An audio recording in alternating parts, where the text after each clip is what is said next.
How you guys doing? Awesome. Thank you guys for coming today. So hopefully you're here for the Introduction to Application Security, the free OWASP Top-10 training.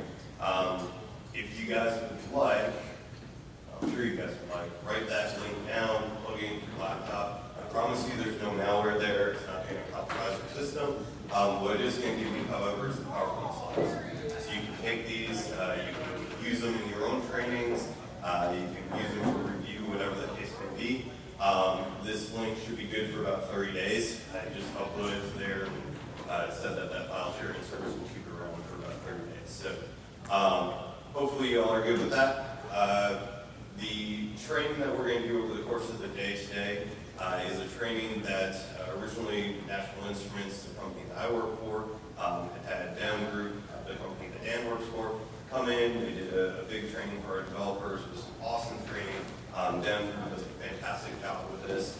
And then I took that and I kind of modified it and did some additional stuff, added in a whole bunch of custom stuff for National Instruments, and turned it into a big program for NI. So I've gone and taken this deck and used it to train our developers around the world. But I'd say that because I want to give a huge kudos to Dan Group, because they're the ones who originally put a lot of this content together. This training is on the OWASP Top-10. This is on the OWASP Top-10 from 2013.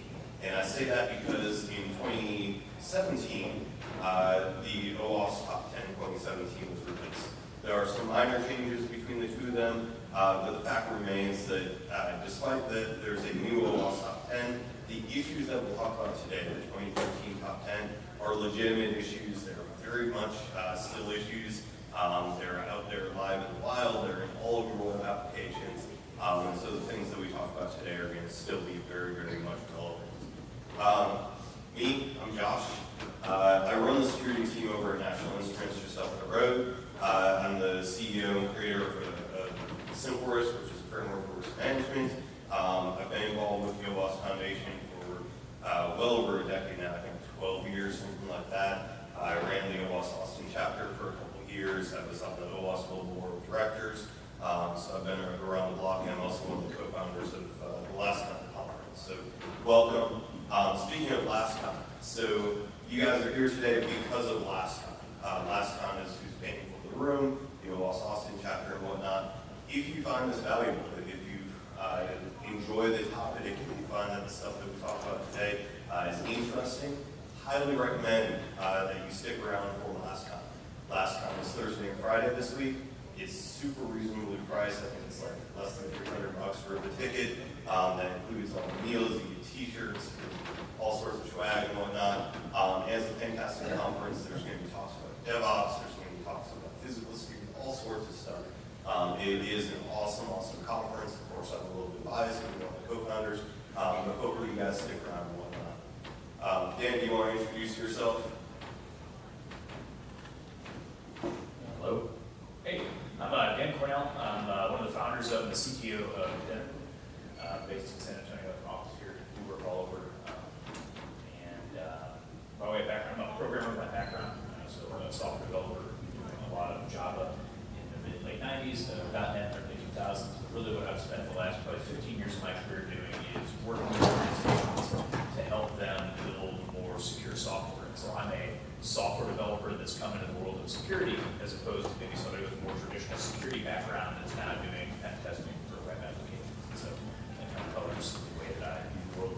I help run the OWASP San Antonio chapter. I'm happy to be up here with y'all today. And I would echo Josh's hope that if you have the opportunity, certainly stick around for LASCON Thursday and Friday. It's always a great conference. Thanks, Dan. And so the way that we're going to do this training today is Dan and I are kind of going to tag team. We're going to start off, we'll probably start off and give you guys a bit about principles of application, maybe cover number one of the OWASP Top-10, but we'll swap back and forth, and that just kind of keeps it lively. Each of us have our own anecdotes about the training. When we do the trainings in our respective roles, when we talk about different things and whatnot. So it keeps it fresh, keeps it interesting. If you guys have questions at any point in time, this should be interactive. You guys absolutely should feel free. Raise your hand, yell out, shout out, whatever. We're here for you guys. And so if something doesn't make sense, you don't understand it, whatever, please let us know. We don't want to move forward if you don't understand that. Cool. Any questions before we get started? We're good. Okay. Logistics, real quick. So we're going to start here now. We're going to go for probably an hour or two. We'll take breaks occasionally. We'll try and stop somewhere around 11:30, 12-ish, something like that, for lunch. Lunch will not be served here. You guys are welcome to go. There's lots of places around here that you guys can go get food, get lunch, whatever. We'll take about an hour-long lunch break, come back. Plan is to finish up somewhere around 4 o'clock or so. Cool? All right. With that, let's get started. So what we're going to talk about today is application security. We'll cover a bit about concepts and tools. We'll talk about some basic security principles. Input validation is kind of a key topic that we'll talk about throughout the thing. And then we'll go into common vulnerabilities, talk about the OWASP Top-10. There's a little bit in this deck about some other types of vulnerabilities that aren't covered in the OWASP Top-10. Things like buffer overflows, denial of service, configuration management. And then if we have time towards the end, we'll talk a little bit about the software development lifecycle, how security fits into that, elements of security design, and program. Sound good? All right. So let's start off and talk about application security. Application security is the idea of ensuring that custom application code performs as expected under the entire range of possible endpoints. And our goals are CIA, confidentiality, integrity, and availability. There's a direct relationship between application security and software quality assurance.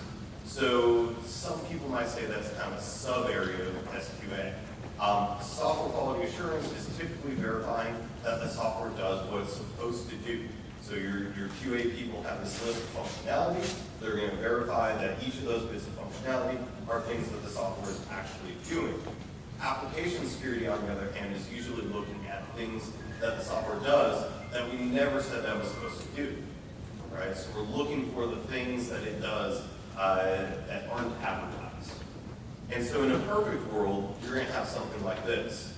Your actual functionality and your intended functionality directly overlap. There's no difference, right? How many of you guys live in the perfect world? We have one gentleman there. All right. Well, I live in the real world. And in the real world, it looks a little bit more like this. You have your intended functionality, and you have your actual functionality, right? And these two aren't directly aligned.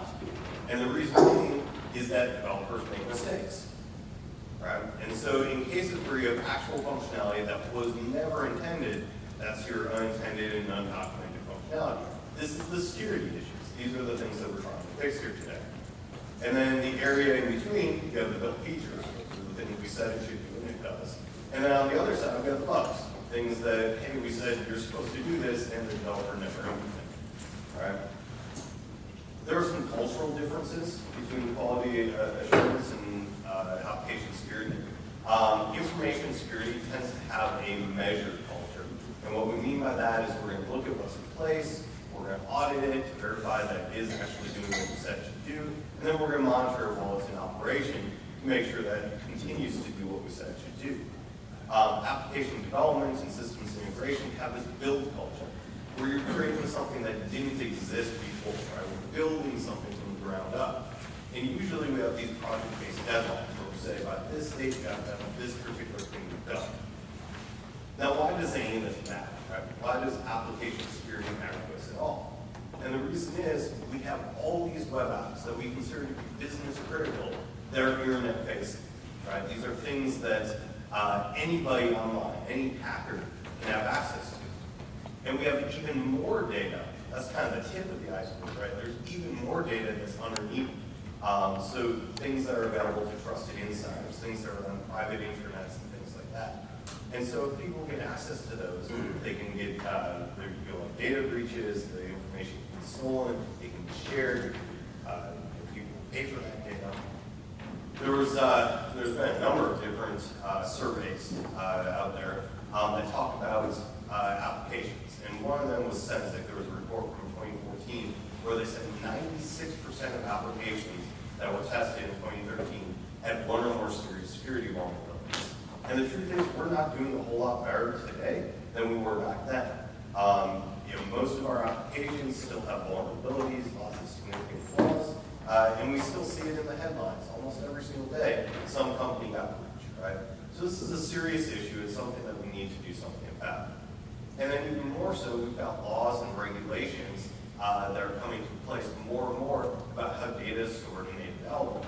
So back when we first started doing this training, it was things like HIPAA, which has to deal with health information, or Sarbanes-Oxley, which has to do with the data protection for publicly traded companies. You have California SB 13E6, which has to do with individual privacy rights in the state of California. And then you have PCI, which had to do with credit card stuff. But now, today, we have GDPR. And GDPR comes in and says, hey, if you process data from anybody who lives in the EU, you now have a responsibility to protect that data. And so what happens is most of our companies, most of the people who we work for, are doing this. We're international companies. We're doing business with EU citizens, with companies that are based in the EU. And now we have to make sure that their data is protected. So this is getting more and more important over time. Let's talk about types of vulnerabilities for a second. So when we talk about vulnerabilities, we kind of break them into two different categories. We have technical and we have logical. Technical vulnerabilities typically surface due to insecure programming languages. So it's poor input handling, it's poor input validation. But the good news is our scanning tools are really good at finding these. Our scanning tools will basically spider pages, it'll look for the code, look through the code, and it'll come back with, here's where data goes in, here's where it comes out, therefore here's your vulnerabilities. And the remediation when we find these vulnerabilities is usually a code change. So we basically just change it, add some input validation, we HTML encode our outputs, and we're good to go. Logic vulnerabilities, on the other hand, usually surface due to insecure program logic. And what that means is that it's people making decisions about how the workflow should happen in this particular application. And if somebody makes the wrong choice, if they say, hey, I trust this data coming from this piece of the workflow, and they shouldn't, well, now we have issues.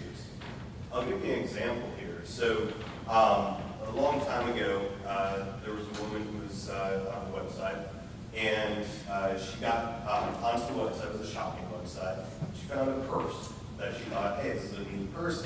I'd like to buy this. And she went through the process, said, okay, I'd like to buy this, click checkout, purchase, and then all of a sudden she goes, oh man, that's a $200 purse. I'm not going to pay for a while. My husband's going to kill me, whatever. And she clicked close on the browser. Right? And when she clicked close on the browser, she's like, okay, I'm good. She checked her credit card statement a couple days later, and she didn't get charged for it. And then a couple days later, the purse arrived in the mail. So what do you think the lady did? Woohoo! All right. Exactly. Yeah, she's going, oh, I got a free purse, right? So of course, she doesn't stop with the one purse. She says, okay, well, I need a new pair of shoes too, right? So she goes back on the website. She goes, okay, well, if I buy the shoes, I click purchase, I get to that point in the checkout process where I click purchase, but then I close it before it finishes through this thing that's doing, I get free stuff. So she tries it again. She gets her shoes, she goes through the process, clicks purchase, the thing's spinning, and then she closes the browser. Checks her credit card statement, still no charges on the card, but then the shoes come in the mail the next day. Right? So she's thinking, okay, I should stop here. No. Of course not, right? It's too good to be true. I'm getting all this free stuff. No. So what she does is she buys more stuff and more stuff. And pretty soon she gets to the point where she's buying so much stuff that she can't keep all the stuff. So what do you think she does? She puts it on eBay, right? Of course. I got a new TV, right? I already have 3 new TVs. So what am I going to do with the 4th TV? I'm going to put it on eBay and sell it, make some cash. So that's what she does. Well, what ends up happening is the mailman actually gets wise to this because this mailman would basically come and say, here's your new TV, or here's your new whatever. And she would take it, she'd immediately slap a new sticker, a new shipping label on it, and hand it right back to him. And the mailman goes, something is strange here. Right? She's doing something weird. And he reports it, and she gets investigated. And of course, they find that this woman is abusing the functionality of this website. They hear her for, I think, wire fraud or something like that. And the lady goes to jail. Right? that's an example of these logical vulnerabilities. In this particular case, there was a workflow there. And the workflow said, you go here, you click that you want this item, you say I want this many items, then you enter your credit card data, then you click purchase, and then somewhere, then you ship, then you charge the card, right? So we never validated that the card was charged before we actually shipped. And that's where our logical vulnerability comes in. We need to check the state of the transaction everywhere through to validate that we're doing what we say we should do. Now, the sad thing is, most of the scanning tools that we have can't find these kinds of vulnerabilities. Because logic is a human concept, it's not a computer concept, right? It's implemented with computers. And so unless if you have some way to tell the tool, this is the flow that I expect, there's no real good way to validate something like that. And in terms of remediation, unfortunately, to fix something like this, we're talking about not just code changes, but re-architecting the application, changing the design, changing how it was intended to function in order to accommodate the better work. Make sense? Cool. OWASP Top 10. So OWASP Top 10 is the top 10 application security risks. And as I mentioned, this training is based off the top 10 from 2013. There was a top 10 in 2010. The goal is to basically do a new top 10 every 3 years. There was a new one in 2017, which, yes, the math adds up to 4 years. They were soliciting calls for data and things like that. They got delayed an extra year. So top 10, 2017 is the new one. That said, you look at the movement here, that's the little pluses and minuses on the side there. There wasn't a whole lot of movement between 2010 and 2013. And the truth is, there wasn't a ton of movement between 2013 and 2017 either. Most of these issues that we see are issues that have been pervasive for decades. They've been issues that have been around for a very, very long time. Now, it's also worth noting that this isn't a complete list, right? There aren't only 10 application vulnerabilities and that's it, and those are the only things they have to worry about. Which is why this first section that we're going to talk about is talking about basic security principles. These are the concepts that we apply regardless of the types of vulnerabilities that are out there. Now, the top 10 is a good awareness document. It tells us here's 10 very common, very risky things that are out there. It represents a very broad consensus about the most critical web application flaws. But if you want a more complete list, WASP, Web Application Security Consortium, has a really good threat classification project. And you can go there and you can take a look at, and they basically break each different type of vulnerability up into different classes. Really, really cool. But for today, because we only have a few hours to spend together, we're going to go through the OWASP Top 10. All right, questions about any of that? Logic, technical vulnerabilities, we're good, everybody's on the same page. Cool. Yes? Yes. So in the very second slide, I put up a link to download the slides. And we can ask any of these people at the table next to you or whatever. Cool. They'll be able to get you that. Okay, so talking about basic security principles. The goals for this section are to introduce you guys to several general security principles and relate them back to application security. And this will set the stage for future discussions and material and whatnot. So the first principle that we talked about is least privilege. And the idea behind least privilege is to give a process only the authority that it needs to do its job. So we use the example of a program that needs to log to disk, right? And this is like our business person says, application needs to log to the disk, and that's our story or whatever that comes along. As a developer, there's multiple different ways that we can interpret that as a requirement. If somebody says I need a program to log to a disk, you could give that application raw disk access, right? Writing the ones and zeros on the disk itself. You could give it read-write rights to a specific directory. You could give it read-write rights to a file. And you can give it append rights to a file. Just add stuff onto the end. And the more fine-grained the security mechanism, the closer we get to least privilege. And the closer we get to least privilege, the more secure our design is.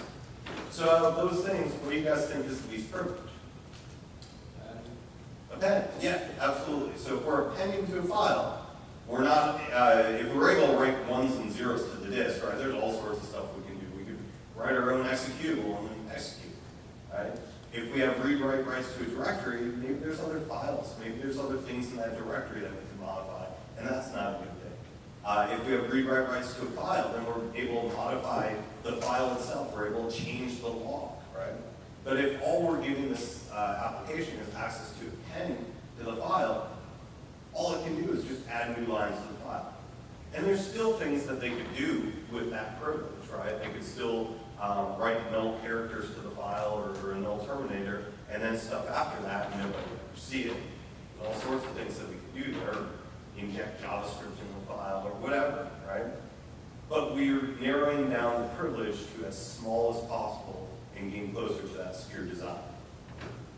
Now, in application security, we have least privilege as well. And so we have things like database access. In terms of database access, questions we ask is what capabilities does the user's connection have when performing an action? Does that application have the ability to write to the database? Does it have the ability to read from the database? Can it execute stuff? When should the application use multiple database connections? Here we have a possible denial of service. We can use up all the database connections. Should the application ever have the ability to create or drop tables or grant and deny access, right? In terms of files, we ask ourselves, what files can be read or written by the application or web server process?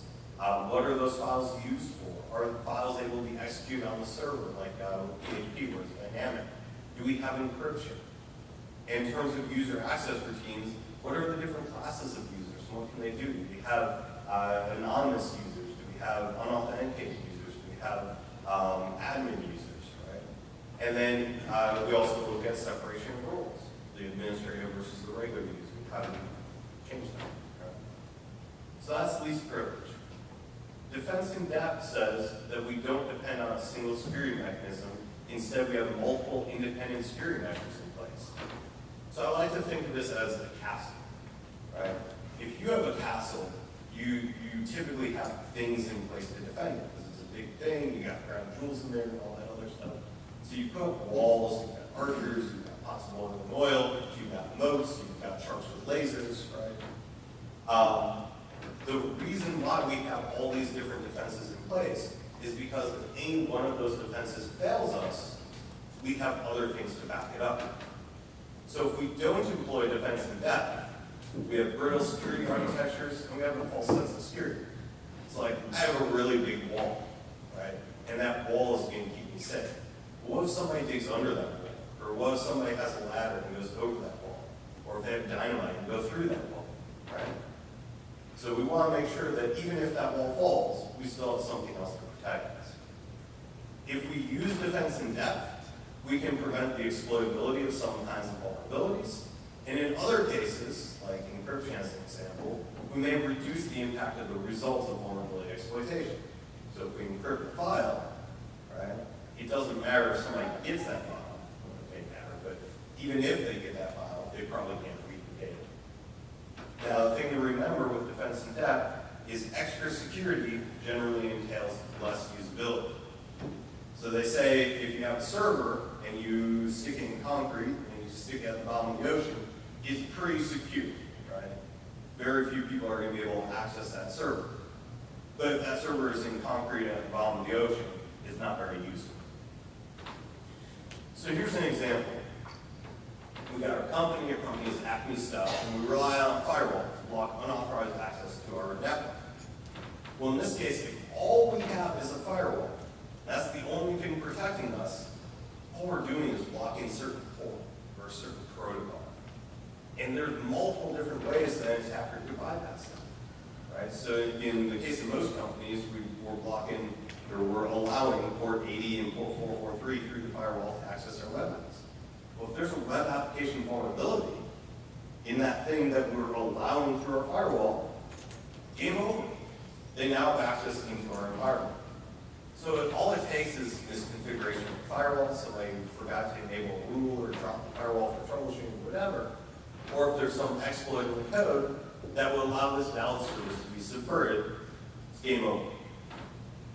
Now, if we move to defense in depth, we've got our firewall, but we've got other stuff in place. So the impact of any individual flaw is decreased because we have these other security mechanisms that can hold the attack in other ways. So now we have that firewall. That's still our first layer of defense, but we've got 3 attackers, and all 3 of those attackers made their way through that firewall because we have those ports that were open. The first attacker, well, I guess technically the second one down here, they made their way through the firewall, and they got stuck in file permissions, right? They had access to it, but that file was set to be owned by a different user they didn't have access to. They didn't know how to do any sort of privilege escalation, and so they stopped there. The attacker above them, they made their way past the file permissions.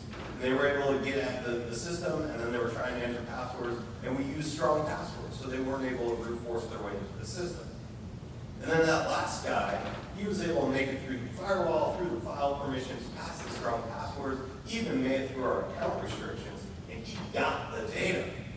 But the data was encrypted. And because the data was encrypted, what he got was useless to him. It was scrambled. He didn't have any access to it. So you can see by employing this defense in depth, we're creating a very strong architecture. We're creating multiple different controls that are in place. So if any one of those controls fails at any point in time, we have a backup. We have other things there. Now, an application security defense in depth means choosing when to encrypt database data. Now, we don't encrypt everything, usually, but we want to encrypt the sensitive stuff, the things that matter. And in some cases, the things that are regulated. So I mentioned GDPR earlier. We want to make sure that if we have the data from EU citizens, the personal data like phone numbers, like addresses, identifiers, things like that, that's encrypted. We have credit card data. We need to make sure that that data is encrypted. But there's other data that might not need to be, like white papers or things like that. It also means implementing application-based authentication and authorization mechanisms. So our application should know who a user is, should be able to say, yes, this is that user, they've authenticated with the username, password, whatever, and yes, that user is authorized to be able to access these files or this system. It means configuring deployment environments, so having a separate dev, test, production environment, making sure that the data that's going to there has been vetted, it's gone through configuration management process, the right people have approved it to go live, and means installation guidance for IT departments. When you configure this new Unix system, you have to harden it in this way. Questions about defense in depth? Okay. Talk about fail close versus fail open. Fail close systems will block access when they run into an error. If it runs into a problem and says, okay, I'm going to stop here. Fail open systems will allow access when they run into an error. It says, okay, I've got a problem, just keep doing what you're doing and I won't stop. So choosing which behavior should be done explicitly and with care. And this means that we have to decide on a case-by-case basis. So if somebody tells you, here's the application requirements, here's what I need you to do, they're not going to tell you, and I need this to fail open, and I need this to fail closed. And there isn't necessarily a right or wrong answer. Fail closed is usually considered to be more secure. But as the developer, we have to be thinking about this when we write our application. What is going to happen if I run into an error? Do I want to stop this, or do I want to let it through? So let's talk through some examples. What about nuclear missile launch software? Fail open, fail closed. What do you guys think? Fail closed. Yeah, absolutely. So if something bad happens, if there's an error in our launch sequence or whatever, we don't necessarily want to launch those missiles, right? That's starting World War III. That's bad. What about fire door lock control software? Fail open. Fail open, yeah. People could die, right? If I push the thing and it doesn't open, people could die, absolutely. What about credit card authorization routines? Fail closed? I hear a lot of fail closed. So, this is a trick question, right? Fail open may be appropriate if you have hard goods, where there's time to reattempt the transaction before the goods are shipped. Right? We can say, yeah, let's take that authorization, let's take that order, and then we'll have somebody call them up and say, hey, your credit card failed, can I get a new one? But fail closed may be appropriate if it's soft goods, if it's like the ebook, the PDF, the whatever, I'm buying software, that kind of thing. We want to make sure that we get paid before we give them the access or give them the key to be able to open that. Now, oftentimes, fail close versus fail open behavior is not specifically addressed when we get our requirements. And what that means is there's no specification or testing for how the programs are supposed to behave. And this leads to situations where error handling behavior can open up vulnerabilities or cause information leakage. It's generally not documented in our requirements because the client doesn't do enough to tell us, hey, this needs to fail open or this needs to fail close. And it's not in our design documents either because the developers just kind of assume it's easy, right? Just do the error handling. In application security, we have to flesh out our requirements for the explicit failure cases. If this code fails, here's how I want to handle it, which means implementing error handling routines. It means code reviews, not just for the code itself, but also for our error condition code. It means automated testing of error conditions. Make sense? Separation of duties. So separation of duties is a key fraud control measure. It's something that's specified as part of SOX. The whole idea of separation of duties is that we want multiple people to have to sign off on high-value transactions. So think, as an example, most organizations have a rule that says the person who puts vendors into the system cannot also cut checks to the vendors. Why would they do something like that? Well, because if I can create a vendor myself and then send a check to the vendor myself, right, I can commit fraud. In IT, this could be developers can't deploy to production, right? So these separation of duties, the idea is to prevent fraud by separating out responsibilities that might have, if I put this capability and this capability together, it could make bad things happen or lead to fraud. Any questions about those? All right. So we're going to move on to the OWASP Top 10, and I'll let Dan talk to you about injection.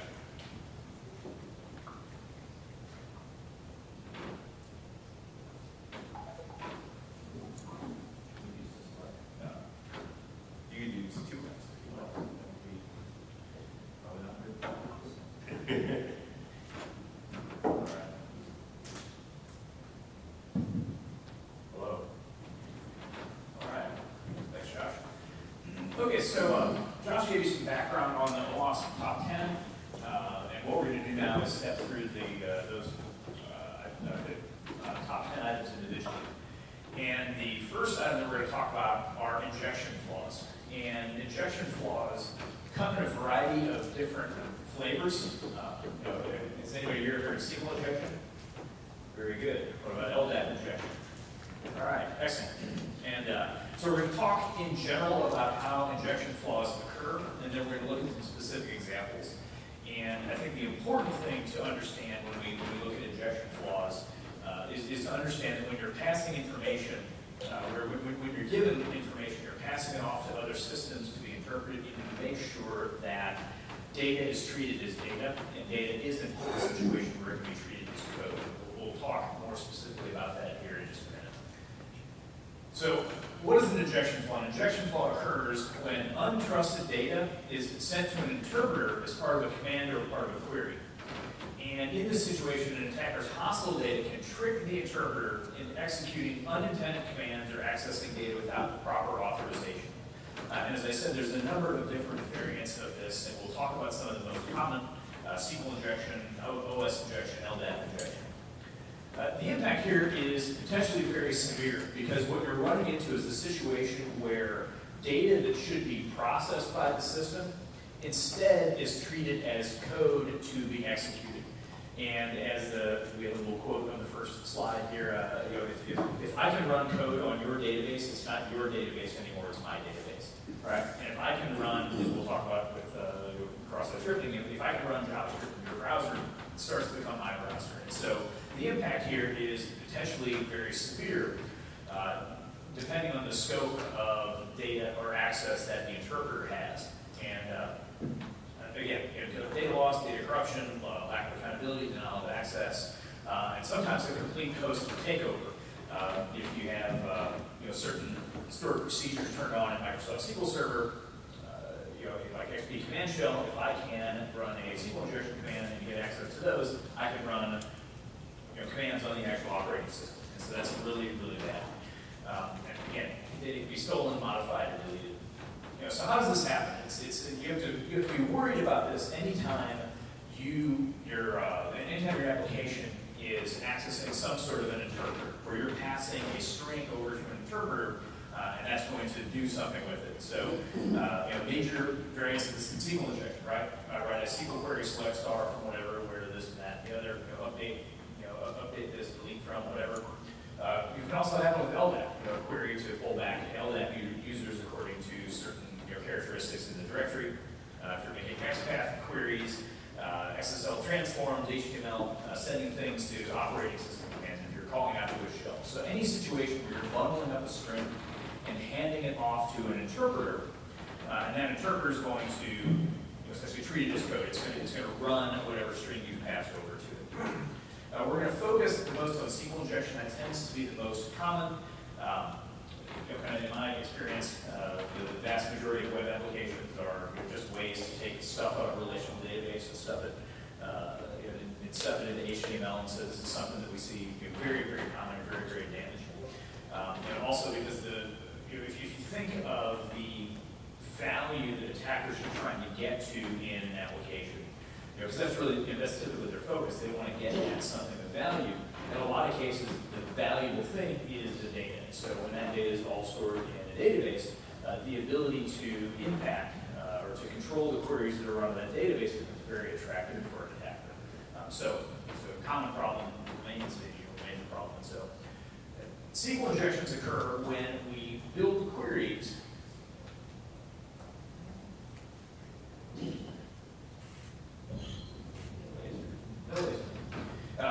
But so SQL injection occurs when we build queries from static text and unfiltered user inputs.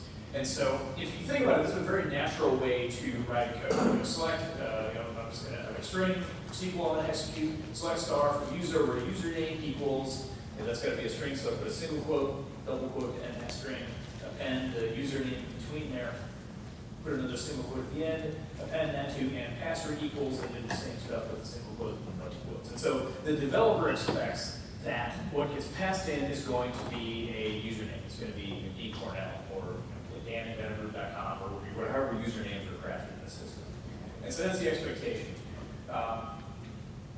What an attacker can do here is start to put in SQL control characters to try and shape the way that this query is going to be built. Because what they want to do is they want to be able to pass in an input that is going to be treated as code to be executed as opposed to data to be processed. And so the intention here is that we're passing in a username and it's a data. Right? I'm going to use dcornell as a string that we're going to query against in the database. But what if we pass in an input of apostrophe or 1=1 dash dash?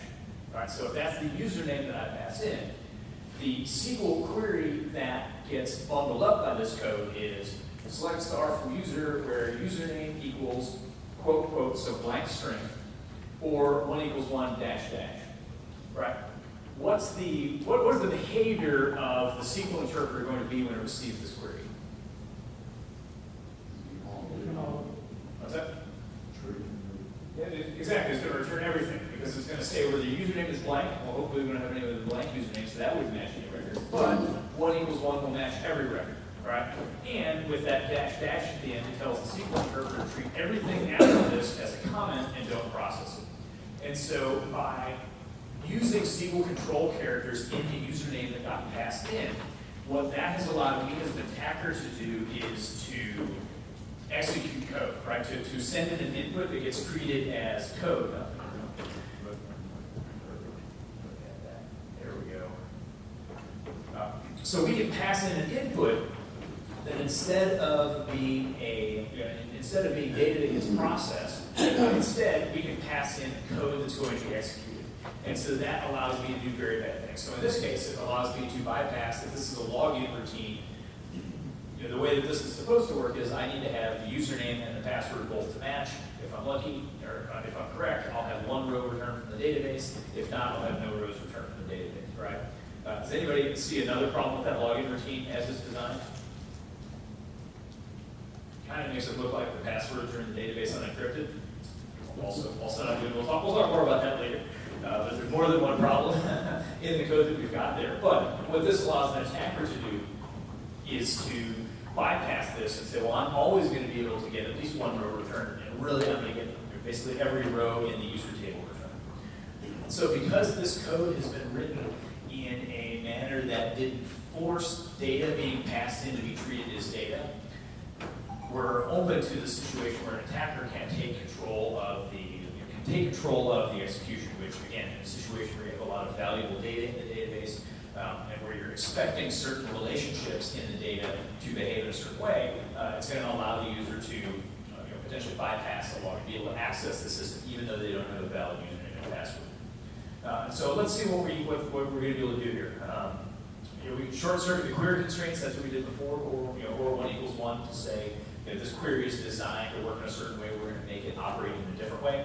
You can also retrieve confidential data. I can say if I'm able to hijack a select, I can also finish up that select and union that with another query to start to pull data from other columns, from other tables in the database.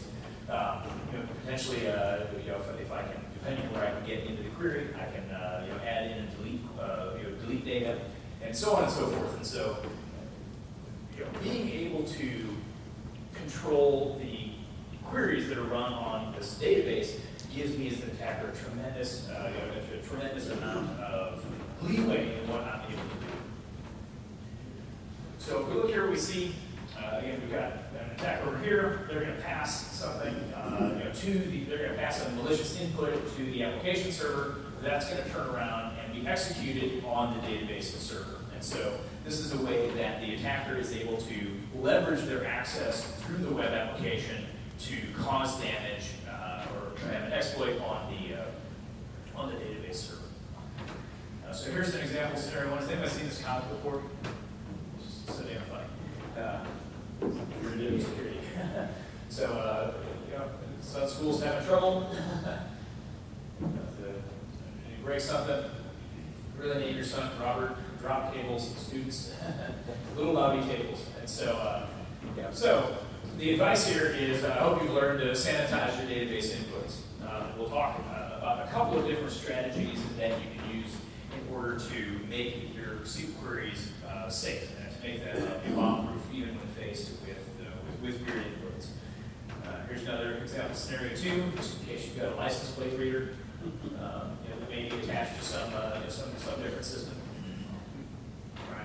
So that's an interesting thing to think of as we look at all these connected devices and how especially Internet of Things and systems of that nature. There are inputs being fed in a way that in a lot of cases you wouldn't expect. So here's an example, right?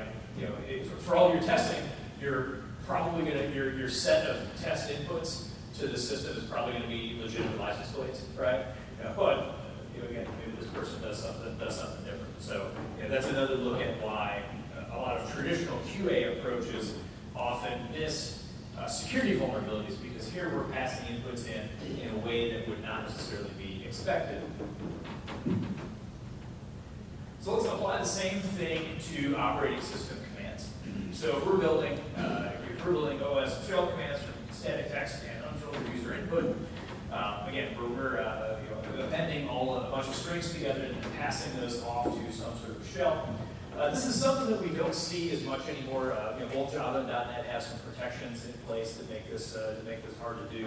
And also, I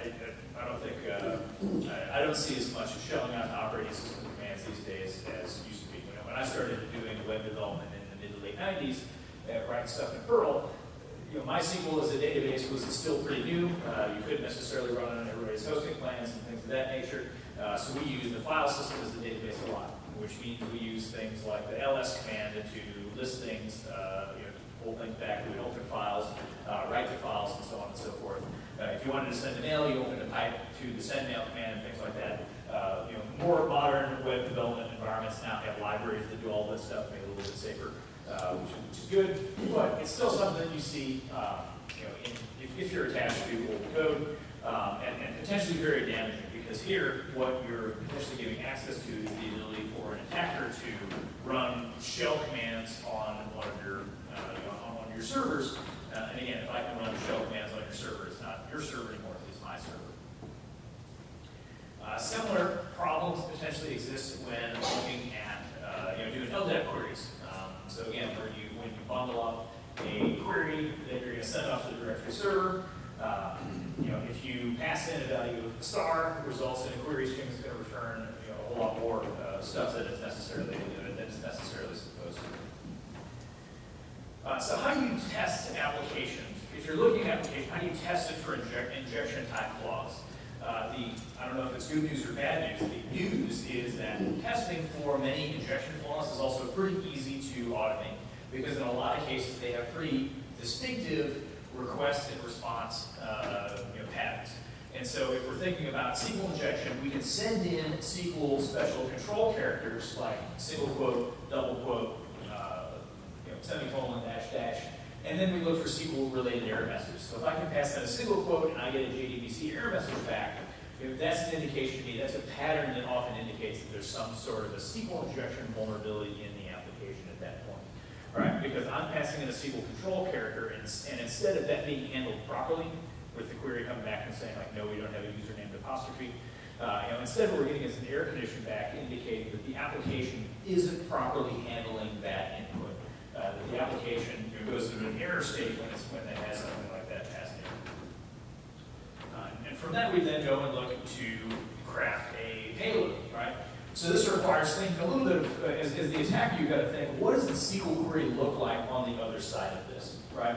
I'm going to guess, right? If I'm going to put on my SQL developer hat or my Java developer hat or whatever it might be, what does the query look like on the other side of this? Because then I'm going to make a guess as to where I was able to insert myself into that, and from there I can figure out like what, given whatever attack I'm trying to accomplish, how do I need to modify my input for that? So again, if we've got a situation, we can select star from documents where document ID equals something. Here we don't have any quotes to deal with. Right, so we can just say document ID equals the number and then append stuff to the end if that's what the query looks like. The example that we looked at before, we're selecting from where we had to quote strings and append strings and things like that together. And then we've got to close out that starting quote, and then we can start writing the arbitrary SQL stuff that we want. So as an attacker, when I find indication of there might be a SQL injection vulnerability, I need to start thinking, what I think the code looks like on the other end, and how would I craft a payload to appropriately misuse the way that the application is handling this input. So what are we going to do with the payload? There's so many options. As we saw before, we can change the results of a where clause to make the system not behave as designed. The example we look at, how do we bypass this login routine by modifying what comes back from the where clause. As we talked about, we can select additional data by using a union clause. There's a really, really cool tool called SQL Map. I don't know if anybody's ever played with SQL Map before. SQL Map does a great job of figuring out if you can feed it a SQL injection vulnerability where it can start to pull data back.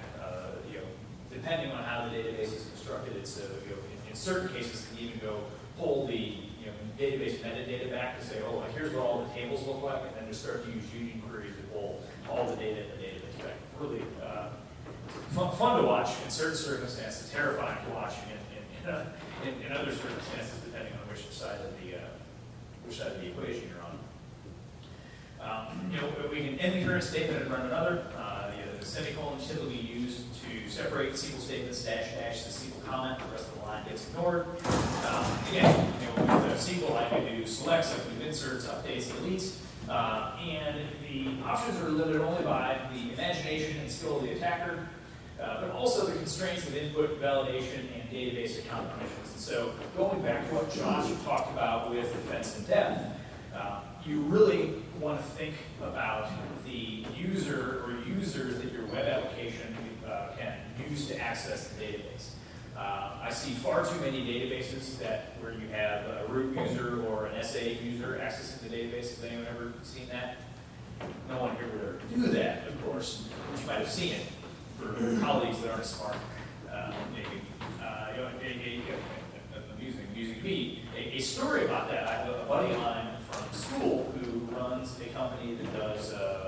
onshore, offshore development. He's got a team of designers here, and then they backshore or offshore most of the work, for the coding and whatnot. And he called me one day and he's like, I'm in trouble. I heard about security, I knew about SQL injection and stuff like that, but I didn't think it really ever happened. And the problem we have is we had this SQL injection vulnerability in this application. Somebody went in and exploited it. So I talked through a little bit with them. And what came back is, it's attached to a Microsoft SQL Server database, and we were attached to the SA user, right? As I said before, using the XP command shells for procedure, that means that with that SQL injection vulnerability, that allows the attacker not just to run arbitrary queries against the database, but they could also run arbitrary shell commands with the same level of permission as the SQL Server account, which was network servers or something like that, right? Okay, so this person's day went from really, really bad to even more bad because the compromise was not just limited to the data in that one database, it's the data across databases as well as potential compromise in the host operating system. So that's a case where defense in depth is important to consider. What level of permissions do I have when I'm accessing the database? And how do I constrain those so that if we do have a SQL injection vulnerability that's identified in the application, then that allows us to make assertions about the limitations. Like, okay, well, they have this, but they can only, they can read from all the tables, but they couldn't write the table to go. That's bad, but that's not maybe the worst thing. Similarly, you can, with your connection, your connection strings and things like that, in a lot of cases you can limit the use of semicolons. You can say, like, for this JDBC configuration, you can only allow, this is only allowed to run one query at a time, and so you can constrain, right? It makes it less convenient, right? You can't make schema modifications and stuff from your web application, which is inconvenient in certain cases. But again, if you look at the impact of a compromise, that's the trade-off that you have there. We'll also talk more specifically about input validation in a little bit.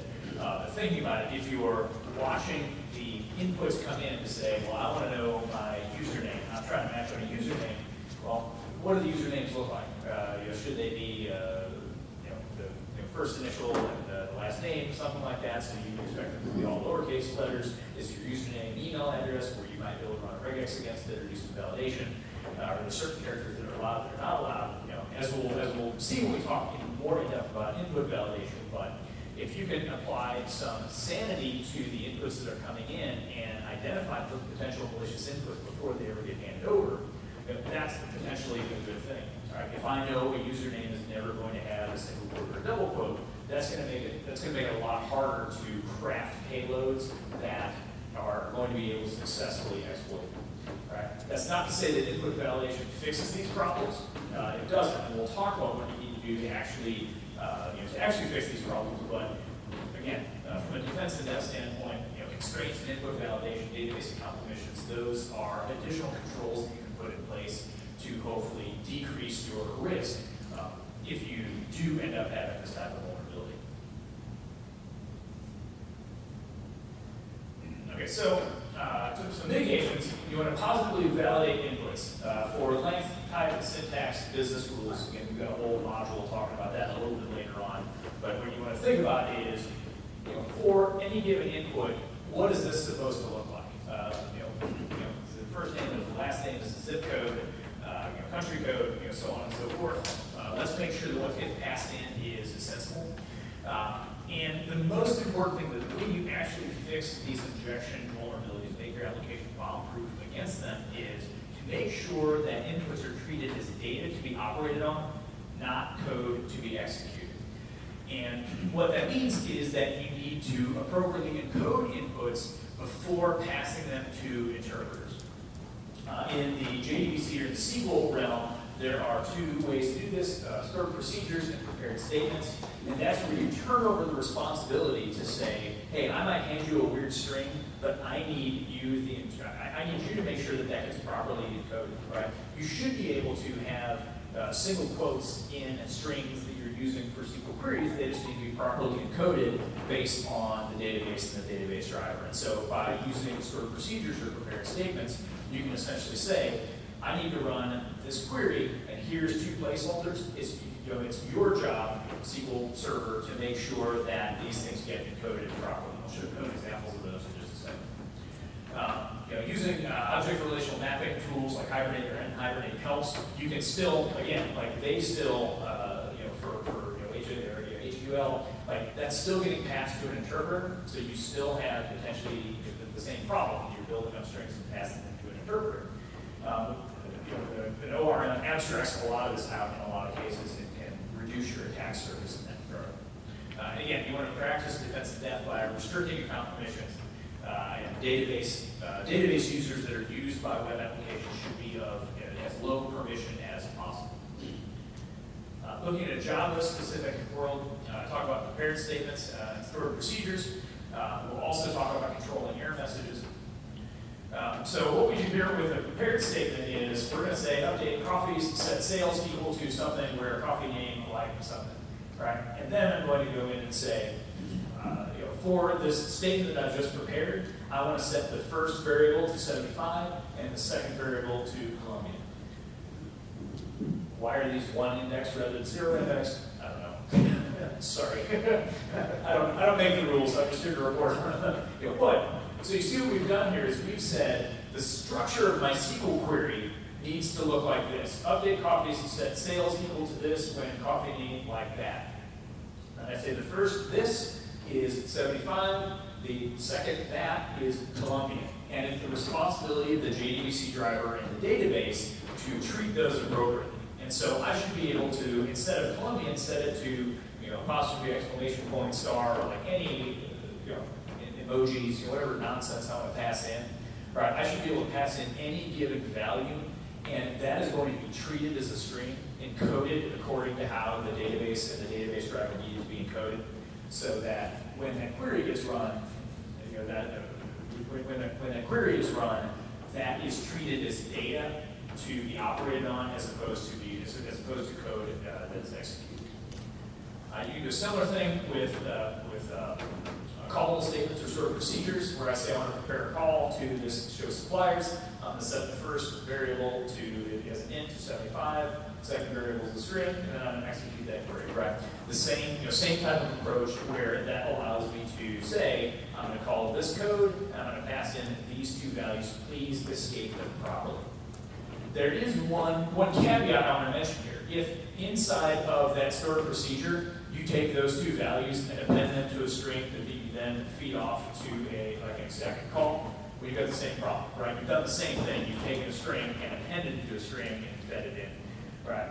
So in any case, if you reassemble a string and pass it off to the interpreter again, you can still have a SQL injection problem. But if you instead just use those variables inside of the stored procedure, that provides you that encoding in that state. Another thing to pay attention to, again, from a defense in-depth standpoint, is to control the error pages that you expose. And so, as we talked about before, the way that it makes it easy for attackers as well as for automated tools to identify potential SQL injection problems is by passing in a control character, causing an error condition, and seeing the error message that comes back. All right? And so, if you control those error messages, turn off the verbose error messages, that makes it harder to identify that that error occurred and what the type of that error was, right? And so what you want to do is basically your web.xml, you want to limit the information that comes back. Instead of dumping a stack trace and a couple lines of source code and a big JDBC exception error message, right? That's a pretty good indication in a Java world that there is some sort of a problem with the database input that was passed in. Instead of sending that back, if you send back a page that says an error occurred, that provides a lot less information to an attacker about the internal state of the system. Again, not a solution to the problem, but as part of the defense in-depth strategy, that allows you to shrink the amount of information you're providing back to a potential attacker, which is in general a good thing. So, to recap, injection flaws occur when unfiltered user inputs are combined with static text and they're passed to an interpreter. And that interpreter, instead of treating the inputs as data to process, instead treats it as code to be executed. There's a number of varieties. The most common ones that we see are SQL injection, LDAP injection, XPath query injection, OS command injection. To guard against Positively validate inputs. In general, that is a good hygiene best practice, but it's not going to solve the problem.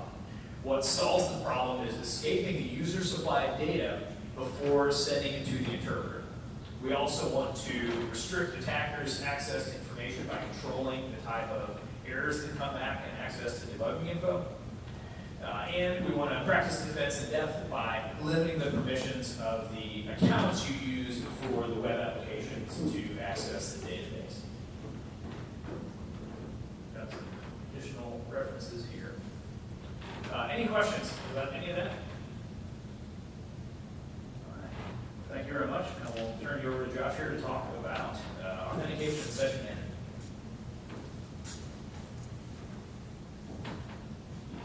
How you guys doing so far? You guys need a break or should we keep rolling? Keep rolling? Alright, cool. Alright, so let's talk about number 2 on the OWASP Top 10, broken authentication and session management. So this occurs when applications fail to properly protect credentials and session tokens throughout their lifecycle. Credentials being your username, password, things like used to authenticate with the application. Session tokens being what it gets converted to in order to maintain state with that application afterwards. The attackers then attempt to exploit a variety of factors. So they'll look at session IDs that get passed unencrypted. They'll look at user credentials that get passed unencrypted. And they'll look at poor username and password recovery methods. Now the impact here is going to be severe because these flaws could allow some or even all of the accounts to be tapped, depending on the permissions that are involved. And once successful, the attacker can do anything that the victim could do because they're basically logging into the application as the victim. Because of this, privileged accounts are frequently targeted. So if I can go after an admin account, obviously I have admin privileges and do even more there.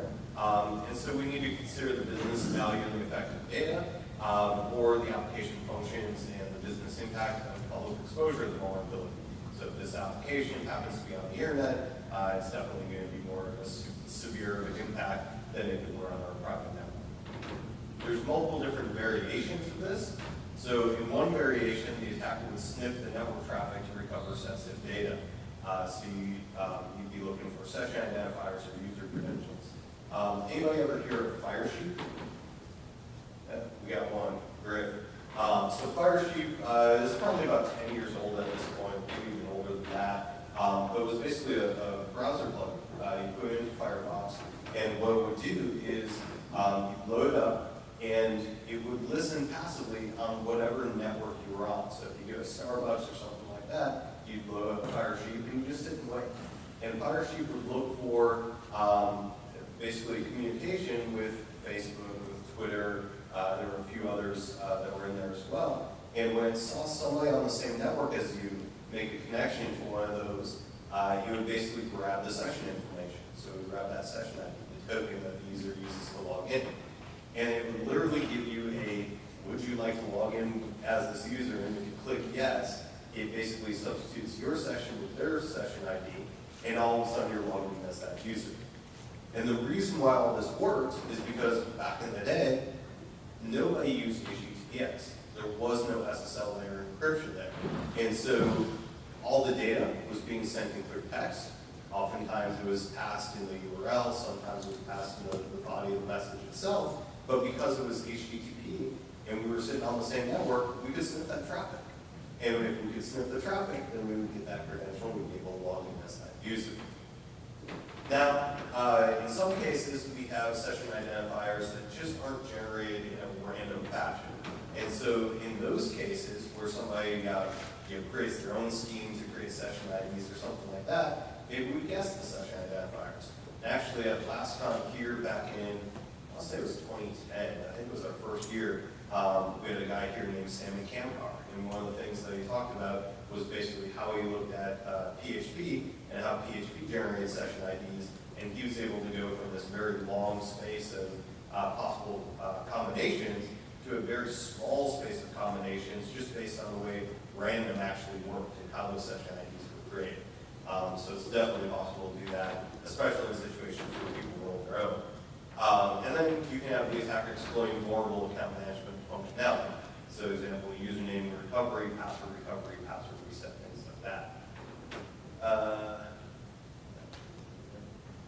how do we test applications?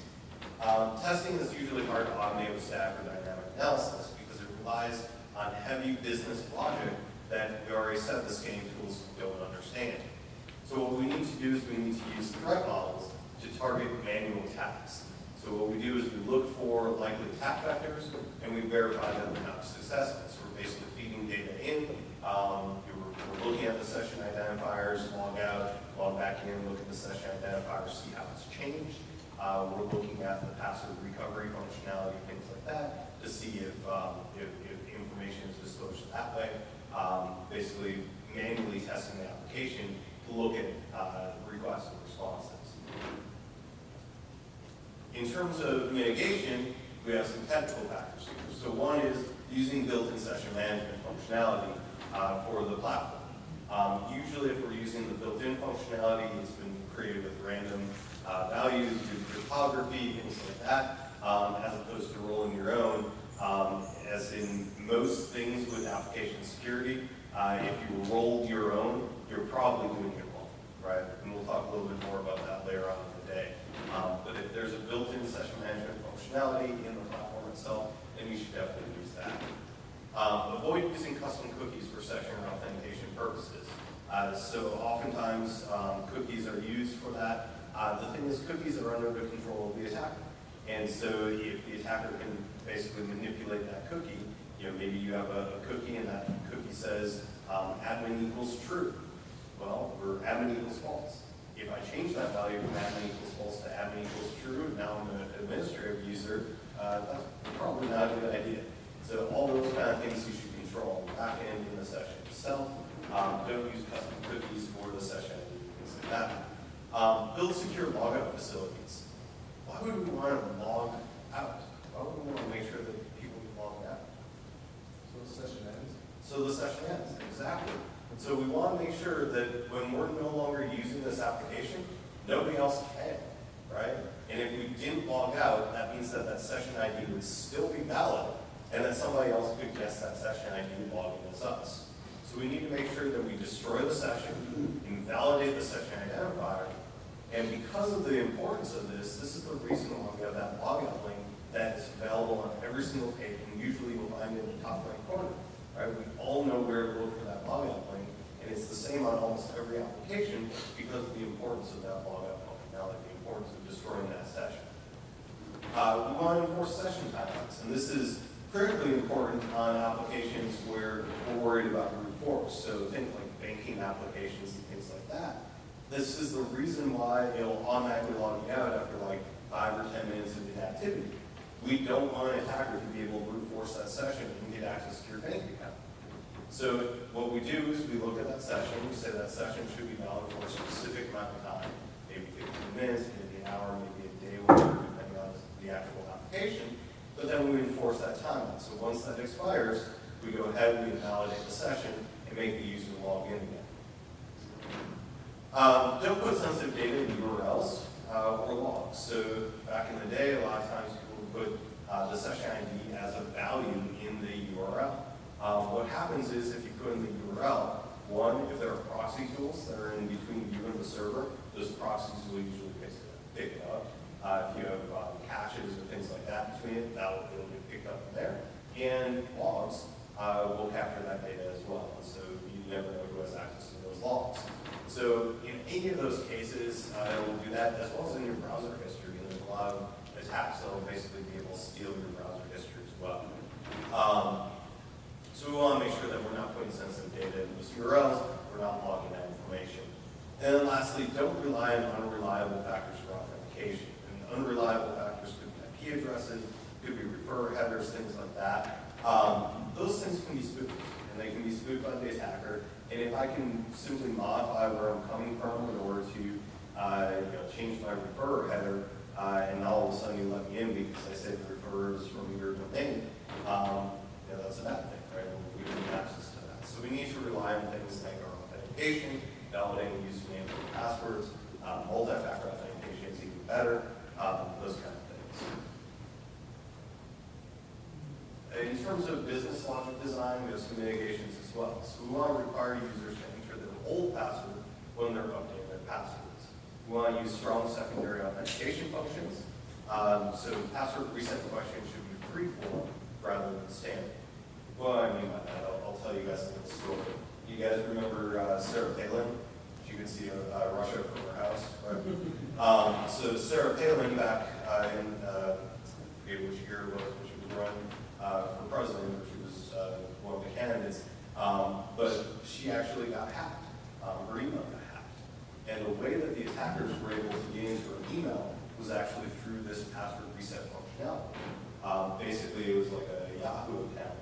And the reset question that was on there was something to the effect of, what model car did you drive?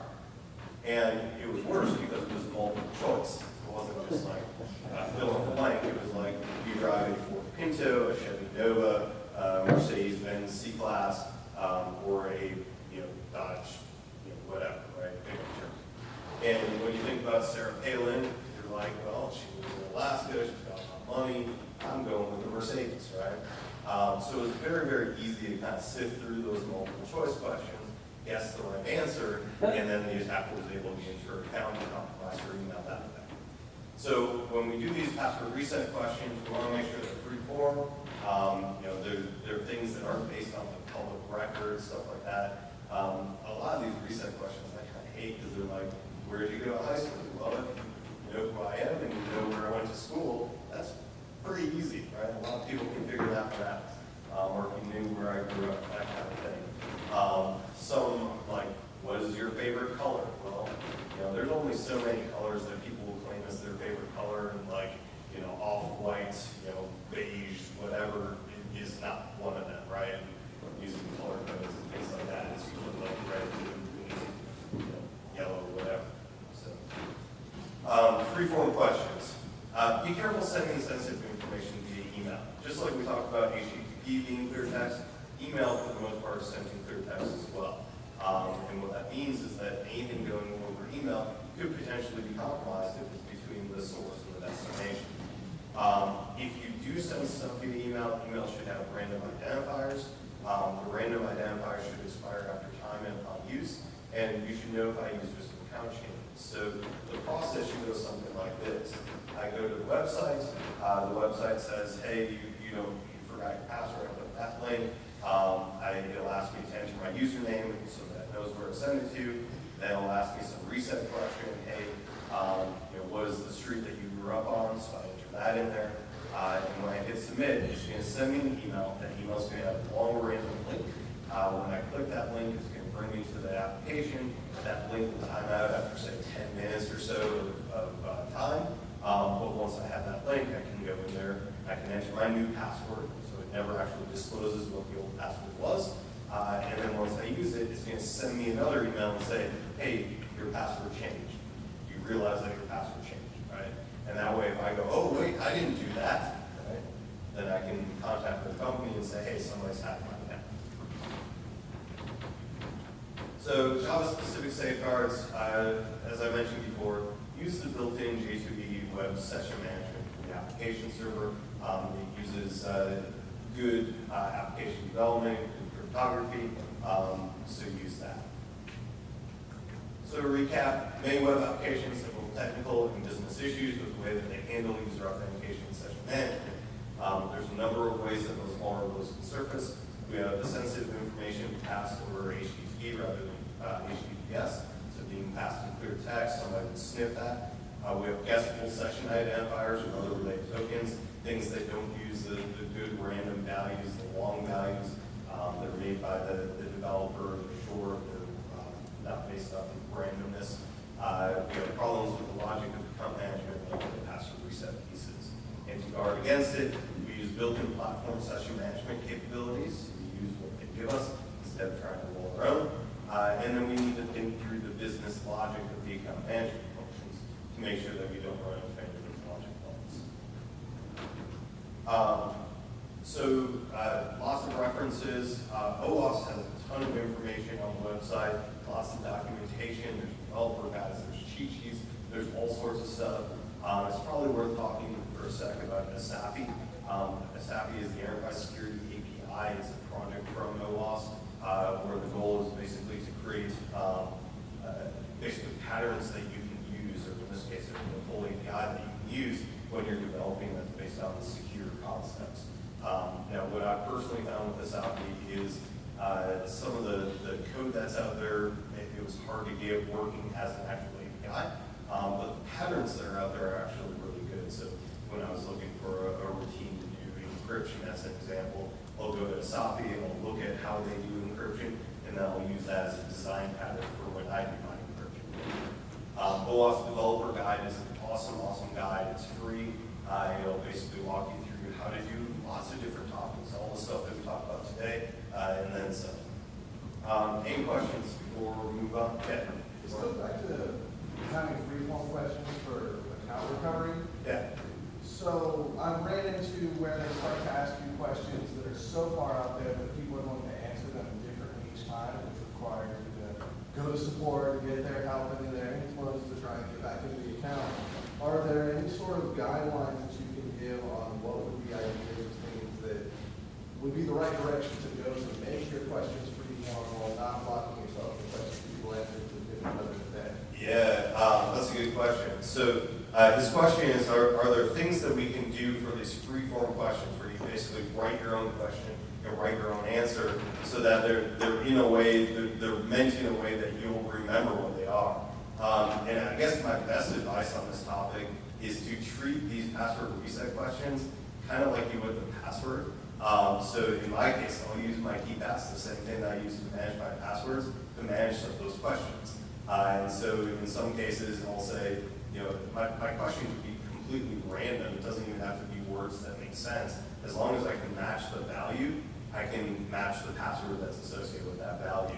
And so sometimes doing that is more secure, it's easier to remember. Now obviously you have to make sure that you have access to your KeyPass, that nothing happens so that you no longer have access to KeyPass, because then you can be locked down that account as well, and that would be bad. But in a lot of cases, that's what I end up doing for those free-form questions, is I put my questions into my KeyPass and create the password in there.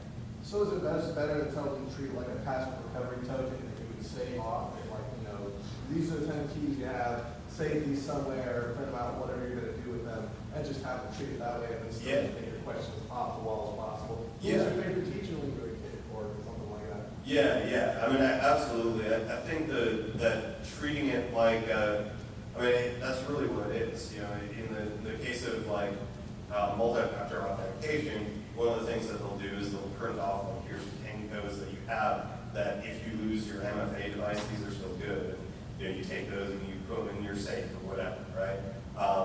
Password reset questions are the same kind of thing. It's like, if I lose my password, if I no longer have this access, how do I get back to that? And so, absolutely, having those reset questions available somewhere. If you can't put it in a format where you're going to remember the answer, having those reset questions somewhere where you can get back to them, whether it's in a safe or somewhere else, is absolutely a good idea.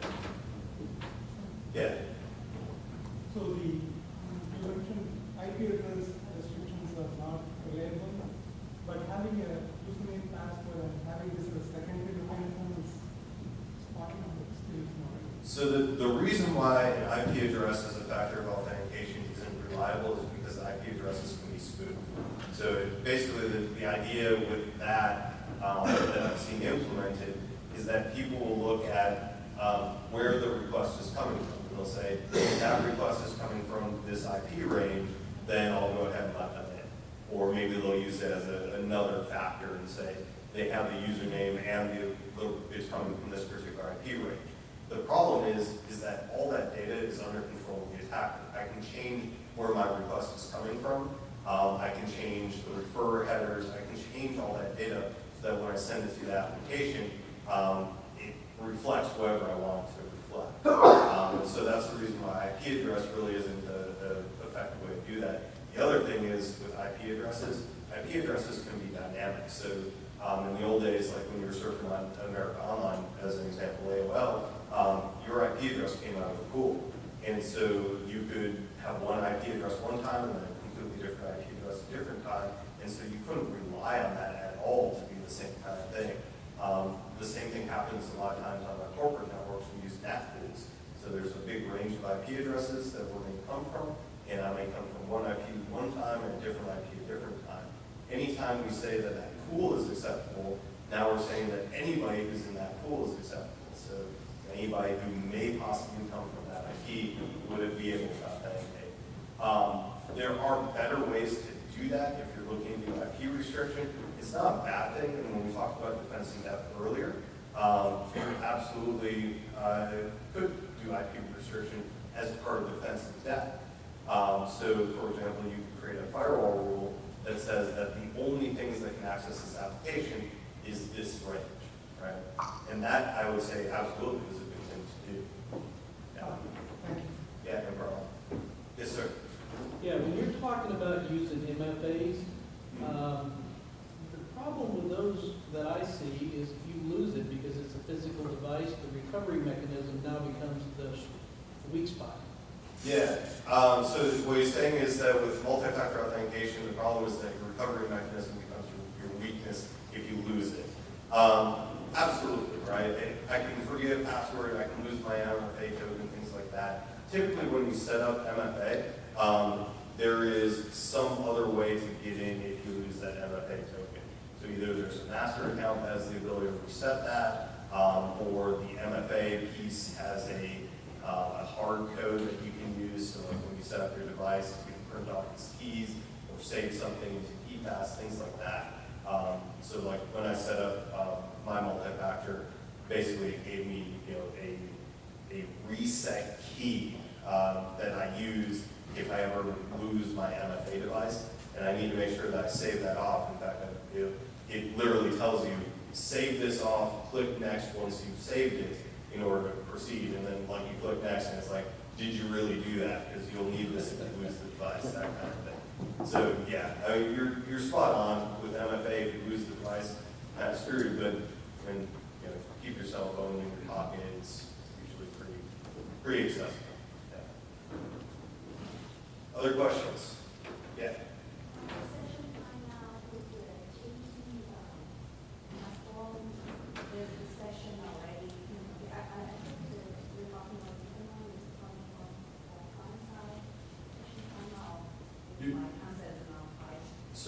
So session timeouts happen on the server side, not the client side.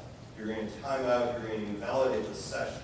So all this stuff, if you're focused on doing something on the client, then it's probably going to be insecure because all the stuff on the client is under the control of the client. What we do is we basically take a look at that session, and every time we're going to use that session, we say, when was the session created? When was the last time it was used? How did that time period expire? What we expect it to time? And if it does, we invalidate the session, right? And there's two concepts there. There's the session timeout, and then there's usually what they call session renegotiation. So the idea is in order to prevent brute force, after a certain period of time, we're actually going to exchange the session ID for a new one. And so we renegotiate that session, we create a new one, we give them a new ID. It still has the same values that are associated with it, but we do that in order to prevent brute force while we're still logged in. The session timeout says that after a certain period of inactivity has happened, we go ahead and invalidate the session because it hasn't been valid, nobody's using it. Does that make sense? That answer your question? Yes. Okay. Focus on the server side. Yes, absolutely. Focus on the server. People use JavaScript always on the client side to on the cloud. Yeah. Yeah.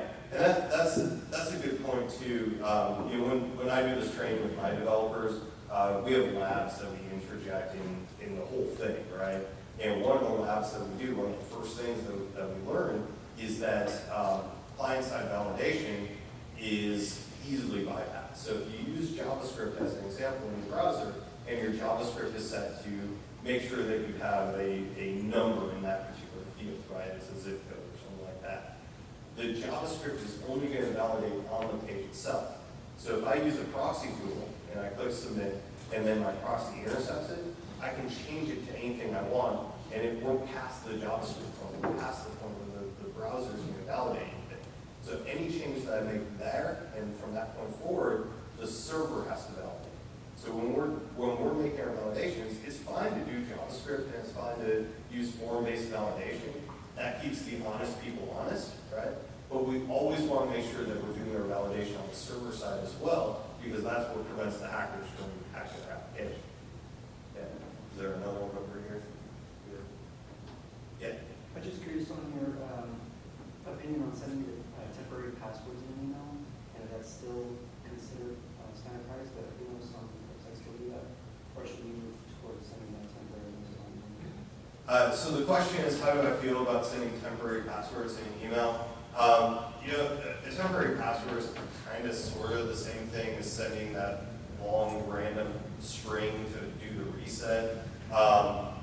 I feel much better about the long random string because it is long and random, and your temporary password probably isn't. Ultimately, it's used for the exact same thing, right? Because once I hit the application, I plug that value into the application. That value is then irrelevant, and we move on to the next thing.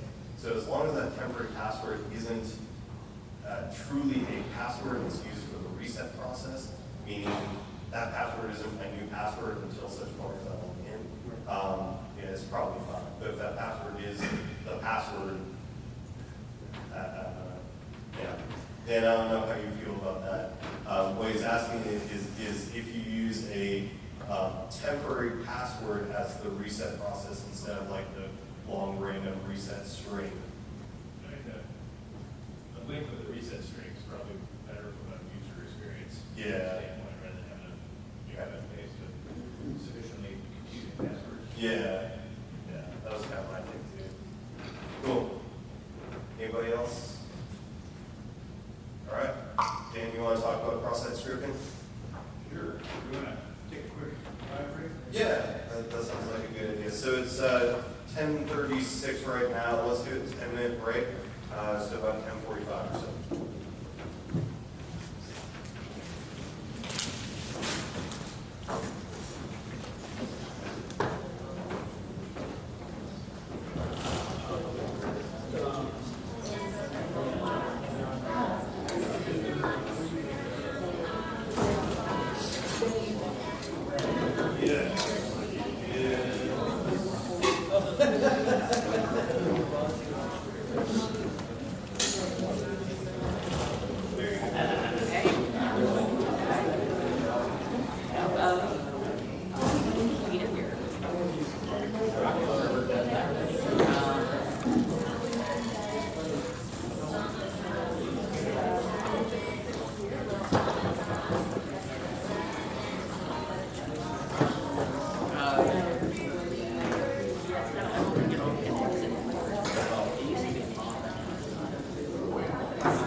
Yeah, I'm doing both. Yeah, well, you know, stay stagnant. Oh, that's how I feel. I'm a vertical for Charles, so I'm under both. Yeah, it's a unique concept in our organization. Yeah, so I'm 25% allocated to Rich Armor, and they're. Oh, He can do it too. yeah, As a so. vertical. Yep.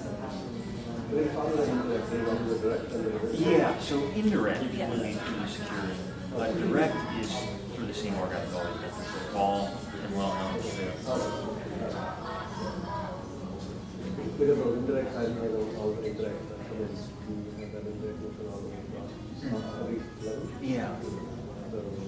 So but there's always trying to say, Yeah. Yeah, no, my primary stack is still, after Ken Gray.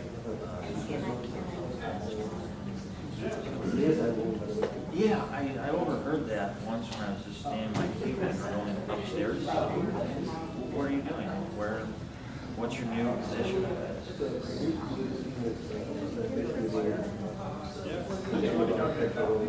Okay. Yeah, I remember. Oh, you said you were an architect? You were a software architect? And so you're going to go back to software architect.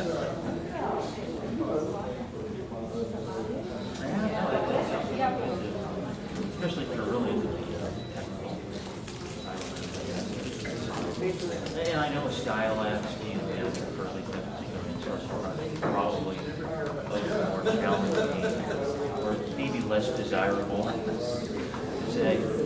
We're gonna walk around for a bit. Okay. First, we'll come back. And a little bit. Sounds good. I'll be standing right here. Just don't drive off without me. Cool. Yeah. No, okay. Yeah. Yeah. Are you staying here? Yes, I am. The security conference. There's just 2 points. Take it back. I don't know, man. Room full of hackers. I don't think anybody's going to do it on purpose. That's going to be this is a very pain conference. If you went to the Taiwan or something like that, I would not do it on purpose. Yeah, it is. I don't want my friends like that. Yeah, no, I wouldn't trust, I didn't bring my laptop to do, because I wouldn't trust people. I know,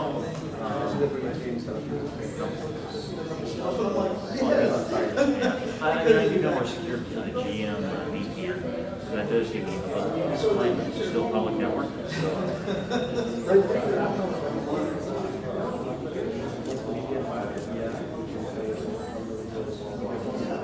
Yeah. Well, I mean, if your phone is connected to the LTE or your phone service, you'd be safer. Yeah.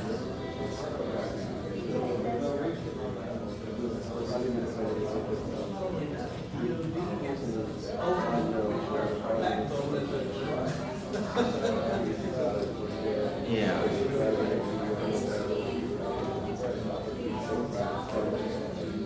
Yeah, you would still be able to sniff the packets.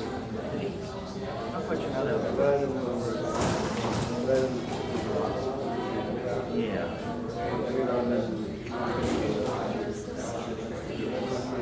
Yeah, no, there's gotta be a way. Yeah, because your phone is constantly going to be sending packets out in every which direction. There would have to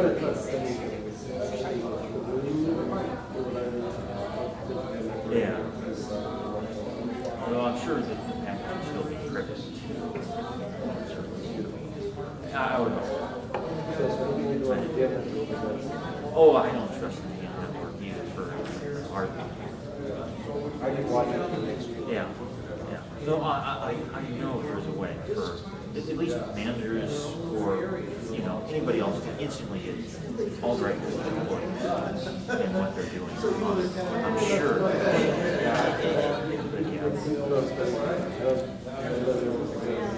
Yeah. But I can be on the network.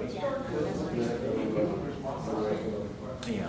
Well, and also I think too, if you're wired versus wireless, I wire my computer because I kind of think I'm wireless. Yeah. Well, I'm sure I'm not sure where those wires go, but they might just go to a Wi-Fi access point, and then in which case it doesn't matter.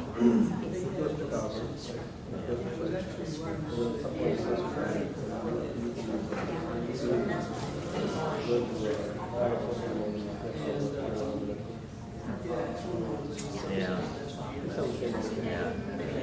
There are things like.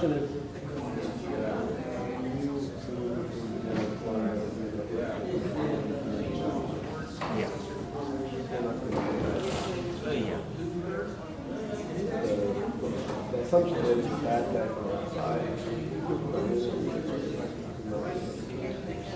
I Yeah, well, and I remember reading that tends to be where more of the problem happen is a disgruntled employee who is losing their job or something like that. Gets More mad. about the time. Some water too.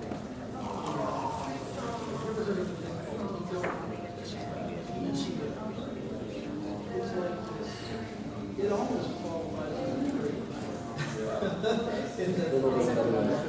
And we got It's supposed to be turned. So it goes down. Whatever. It's supposed to be. Oh, I see. It's in the bottom.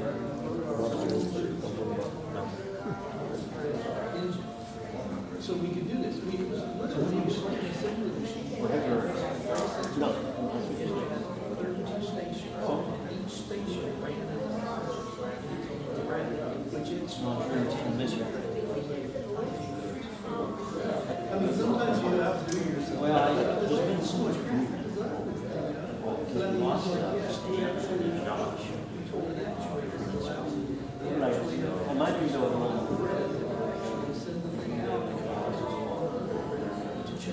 I recognize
we know it.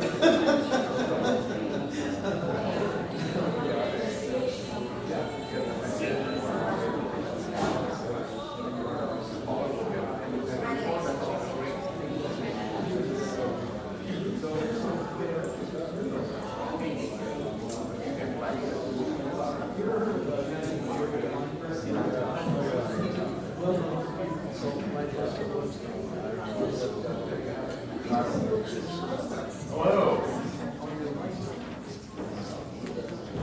All right, everybody, I think we're gonna get started here again.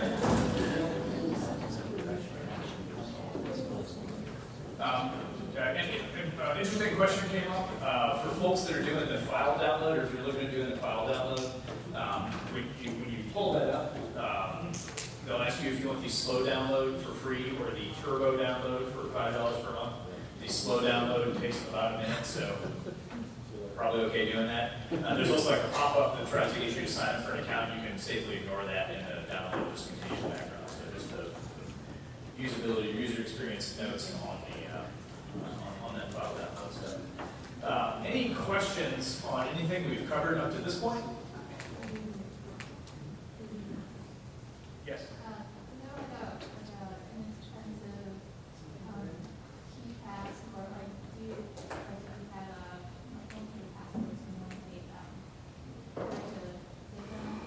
So the question about like an inexpensive password manager, I use one password. Josh, I don't know if I use KeyPass. And is there a free version of that? KeyPass. Yeah, KeyPass. KeyPass is free. I think one password. What's that? KEE Pass. Perfect. That's excellent. Any other questions? All right. So now we're going to talk about cross-site scripting. And cross-site scripting has the dubious honor of, I believe, if you look at most of the surveys of vulnerability prevalence and things of that nature, it typically comes up on top, or for most frequently identified web application vulnerability. And I think there's a couple of reasons for that. On one side, if we're looking at web application vulnerabilities, cross-site scripting vulnerabilities occur because of kind of the silly way that the whole idea of HTML and web applications came about. And that you've got one long string of text that has both your content, your formatting, and potentially behavior with JavaScript all in one, all kind of mishmashed in one giant thing. And so unsurprisingly, it is challenging for web developers to keep everything straight. If you'll recall what we talked about with injection flaws, where the concern with injection flaws is you have inputs that should be treated as data instead of being treated as code. That's a very similar problem. You can think of cross-site scripting as like HTML or JavaScript injection, where someone is able to put text that they're choosing inside of the contents of a web page such that they start to control how the interpreter is behaving. And we'll show examples of that. But so, just like the nature of the web, where you have HTML and cascading style sheets and JavaScript all mishmashed together in one string or with other included files, that makes it really challenging to keep everything straight. I also think that cross-site scripting is pretty easy to detect with automation, and that's also responsible, I think, for its prevalence in a lot of the vulnerabilities. And so, cross-site scripting occurs when an application takes data from a user and sends it back to a web browser without proper validation and most importantly, without encoding. And the result is that the victim's browser renders this HTML and potentially executes JavaScript chosen by the attacker. So this isn't a direct attack on the application. It's instead an attack on the users of the application. And exploitation can involve many different scenarios, and it can often be bound up in some social engineering as well. It's the most common web application security issue based on some statistics from MITRE and others. We're going to talk about three different variants of cross-site scripting. We're going to talk about stored cross-site scripting, reflected cross-site scripting, and down-based cross-site scripting. So in stored cross-site scripting, an attacker is going to post a payload that's going to be stored probably in a database or some other data store. The victim is then going to use probably that same application. They're going to visit a page where that payload gets sent back to the victim. The payload gets rendered in and executed in the browser. And so this is the kind of thing that you see a lot in message boards, right? So if the message boards aren't properly escaping HTML, if I post a message that has a bunch of embedded HTML and JavaScript, right? If when someone else views that post, that HTML and JavaScript that I put in there, if that's not properly encoded, that just gets rendered straight out to the HTML stream and gets treated by the browser as my HTML tags and my JavaScript tags. And so that's a way for me as an attacker to horizontally attack other users of the system. You have a similar situation. We found similar cases in a customer service representative system where I, as a malicious user, can update my profile, first name, last name, whatever, and include HTML and JavaScript in those systems. And then a customer service representative, when they pull up my account and it renders that page, it renders whatever malicious HTML I put into my profile fields, it renders that in their browser. That would be an example of vertical privilege escalation, right? So I can, as an attacker with a message board, or in that scenario, I can potentially attack other users like me in the system. In the case of the CSR application, that would be a case where an attacker is going to potentially try to attack another type of user in the system. And so, to think about this, this happens in two stages. At one point, the malicious attacker is going to put a post. They're going to put malicious script tags or malicious HTML and JavaScript. That's going to get stored in a database. Later on, someone is going to ask for a page to be rendered that is going to include that content. That HTML or JavaScript that is malicious gets pulled out of the data store and rendered into the HTML stream that's going to that user's browser. And the user's browser is then going to render the HTML and execute whatever JavaScript was placed in there. Another variant of this is a reflected cross-site script. And so that would occur when an attacker crafts a malicious link containing the payload, and they're going to make it available for victims to click. Right. Victims can encounter that malicious link and click on it.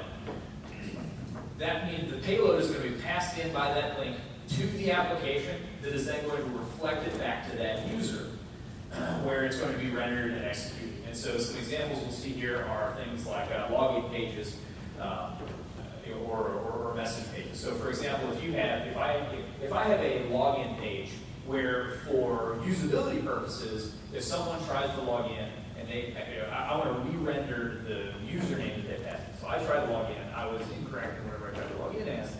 Right, but when I re-render that login page for someone to try again, I want to repeat the username, so they don't have to type the username back in, thinking that people probably have the password wrong, right? So that's great from a usability standpoint, but what that means is if you pass a username parameter into this login, it's going to re-render that username parameter. So if I don't properly escape that HTML, if I can get someone to click on a malicious link, they're going to pass in whatever text the attacker wants for that username parameter that's going to get reflected back to them when that page renders for them. So let's take a look at a little bit more here where I'm going to craft a link that says server.com, page, and the parameter p equals, and that's going to have whatever payload that I want, whatever HTML and JavaScript that I want in there. I'm going to send that out and make it available to users. Maybe it's in a spam email, maybe it's either on a message board or something like that. But I'm going to get my target to click on the link. All right, they're going to click on that link, which is going to pass in that parameter of p to the server. And the server's behavior is going to be to say, whatever I got passed in as parameter p, I'm going to echo back to the user in the HTML stream that's going back. This is similar if you can get people to click on links on a malicious website, the same scenario. But this occurs in a scenario where the behavior of this page on the server side is, I'm going to get some parameter passed into me, I'm going to reflect it back out to the user without properly encoding any HTML tags or JavaScript that I find in them. Any questions? Like that, that's a little bit of that can be a little bit of an esoteric or a strange concept for folks. So happy to answer any questions. Yeah. The concept of mitigation is to, can you explain? Yeah. Define it? Exactly. exactly. So to mitigate these, and we'll talk more in depth about these later, but to mitigate these, what you want to make sure is that you are encoding any user-supplied inputs before they're sent out to the HTML stream. And so if I get a first name that's passed to me that is a left bracket script, what I want to echo back to the HTML stream is not that left bracket script that the browser is going to treat as a new HTML tag. Instead, I want to turn that left bracket into &LT semicolon, right? Because that encodes it so that the browser says, oh, I need to display a left bracket visually in the page as opposed to seeing the raw left bracket saying, oh, this is the beginning of another HTML tag. And we'll go into some more detail about that. But that's the challenge here is if you don't do that encoding, or if you don't do that proper encoding, you're allowing, in certain cases, a malicious attacker to control some of the makeup of the HTML stream that the browser is going to render, and that lets them do bad things.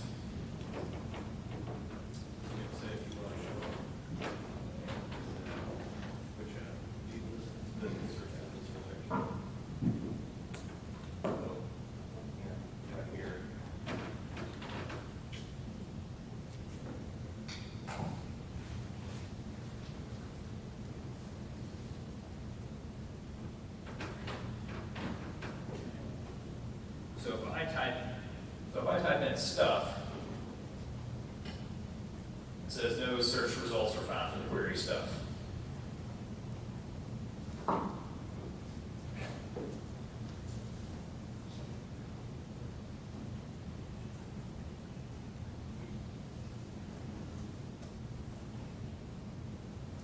passed this in.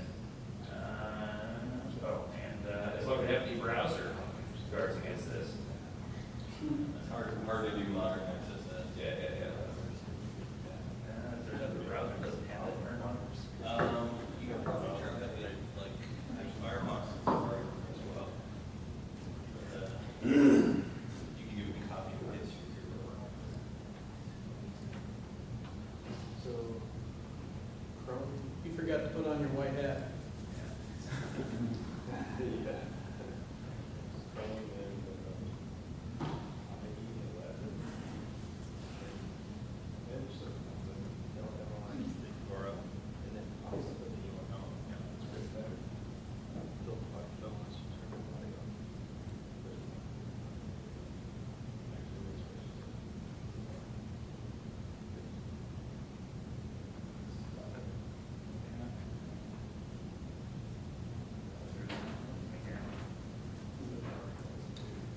So the interesting thing that we're seeing here is that a lot of the modern browsers will actually protect you against cross-site scripting, at least this type of cross-site scripting.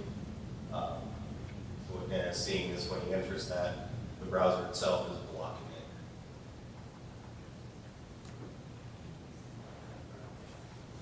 There's a flag in the Chrome that you turn on.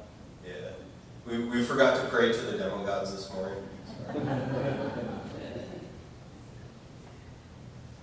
This is what I get for suggesting my I should have just let you do that. There we go, okay. All right, yeah. Firefox. Applause. Okay. So what we see here, let's see if I can do page source. Okay, so what we see here is what I passed in originally as my search term. Remember when I said stuff, it just said it echoed stuff back. But when I put in script alert 1 script, if you think about it, the browser is like Pac-Man, right? So it gets a big string of text that it's going through, and like Pac-Man needs one of those characters at a time. It runs a state machine. All right, so from up above, as it's working its way through, again, it did a bunch of stuff before. Here it sees the left bracket, says, okay, well, this is a new HTML tag. Says, okay, well, there's a P, this is a closed bracket, that's a paragraph tag. So I'm going to show no results were found for this query. I'm just going to render that text inside of a paragraph. Then I'm going to put 2 line breaks in there. And then I've got this expand. And then what I see here is where what I passed in just gets echoed back without any sort of encoding. And so what the browser sees here is not like, hey, this guy searched for bracket script, whatever. Instead, it saw this guy. Like when I see that left bracket, it says, okay, well, here's a new tag. What do I need to do? Then it reads through it, says script. It says, oh, cool, it's time to run some JavaScript. Sees the end of the tag. It says, what JavaScript should I run? We're going to run alert1, semicolon, and then end script. And so what we were able to do here is to pass in this input that gets treated as, it ends up getting treated by the browser as code to execute as opposed to text to show. Like the desired behavior there would have been on the page. We would have rather have seen it, when it says no results were found for the query, we would have preferred to have seen bracket, script, alert, bracket, right? But because the application didn't properly encode that HTML when it was being reflected back, what the browser's behavior was instead was to try to execute that as code. So you can see in a situation here, we reflected it, we passed in a parameter, and it came back in through that same request. But you could also have scenarios where that bracket script bracket would be stored in the database, and similarly would be rendered out into the body of a page without any encoding. And again, the browser is just doing what it's supposed to do. Just like the SQL interpreter was doing when we messed with that login query. It's saying, select star from user where user equals blank or always true. Okay, great. That means I'm just going to grab everything from the user table. Here, again, the browser is just running through and saying, hey, here's another bracket. I don't know that bracket, is intended to be part of the page or not. Like the browser doesn't care. It's just chewing through the HTML and deciding what to do with it. And so we end up in that situation where the attackers that would craft a portion of the page that is going to be rendered. So that's a bad thing, because now the attacker can control what the page looks like. They can do things like grab cookies, potentially redirect all kinds of bad stuff. In that example, you had the demo. Is there going to be a alert box or? Yeah, so that was what we saw right here.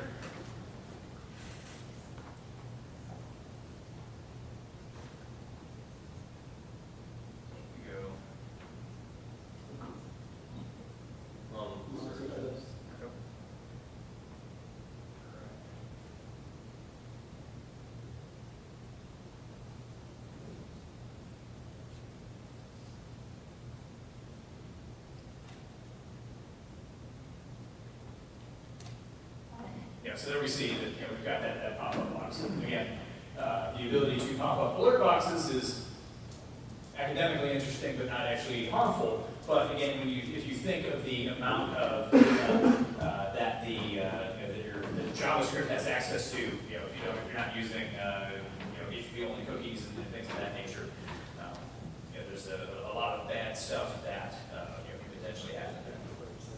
So given that this was an example where you typed in the code, how would this be performed by a third party?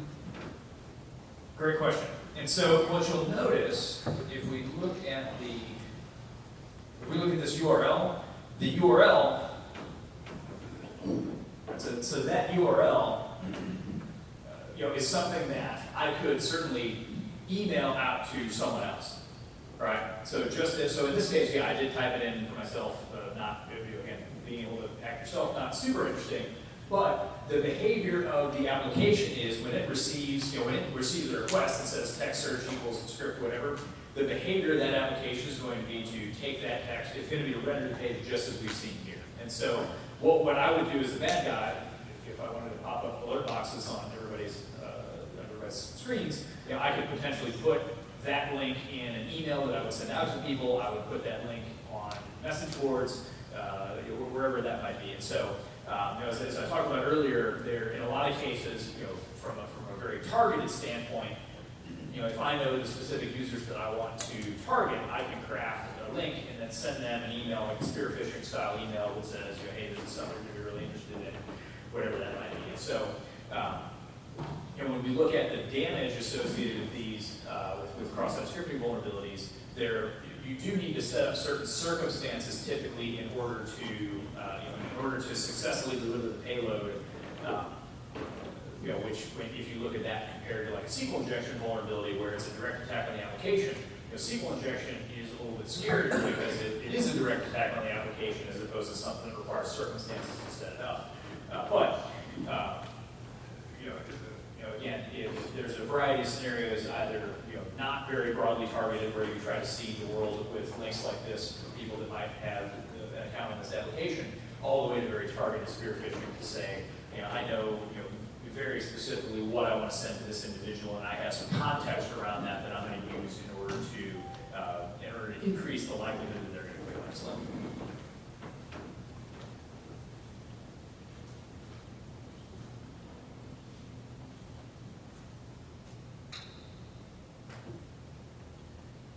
And then we've also got DOM-based cross-site scripting. This is a little bit different, but what we have here is a situation where we're going to craft a malicious link to contain the payload, get someone to click on it, and the victim is going to click on that. And this occurs when client-side code is going to parse user-supplied data to make a decision, right? And so this is for a situation whereas the reflected cross-site scripting and stored cross-site scripting, those required the complicity, if you will, of the code running on the server.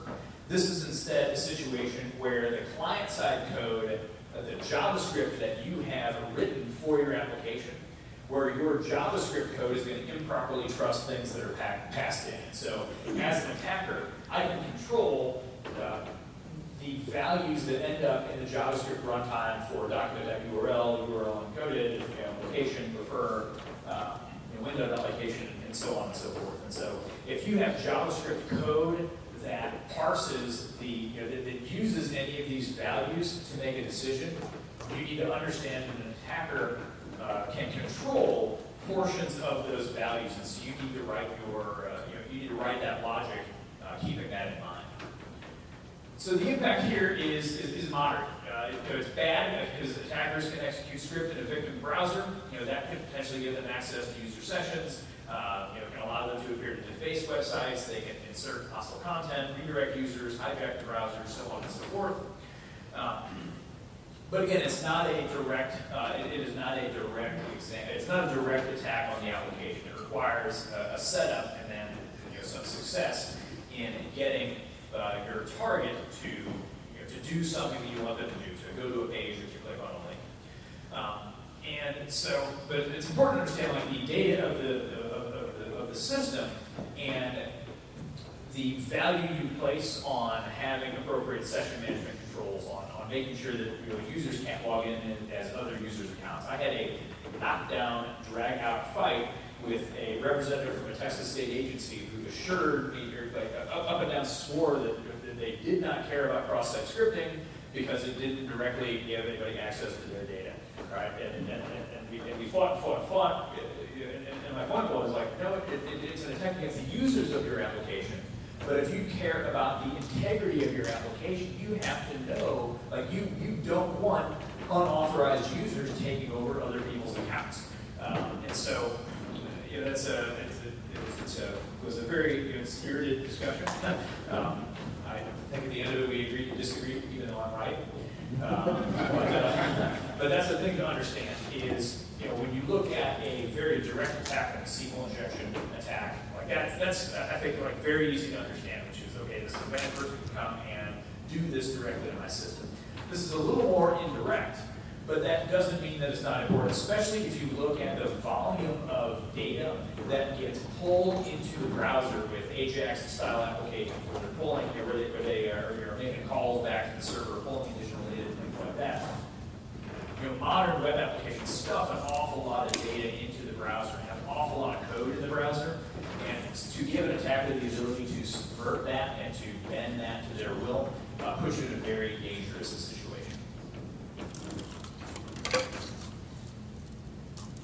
Okay, so the mitigation for this, and this is where we're going to talk in a little more detail about input validation. Input validation is really valuable, but it does not solve this problem.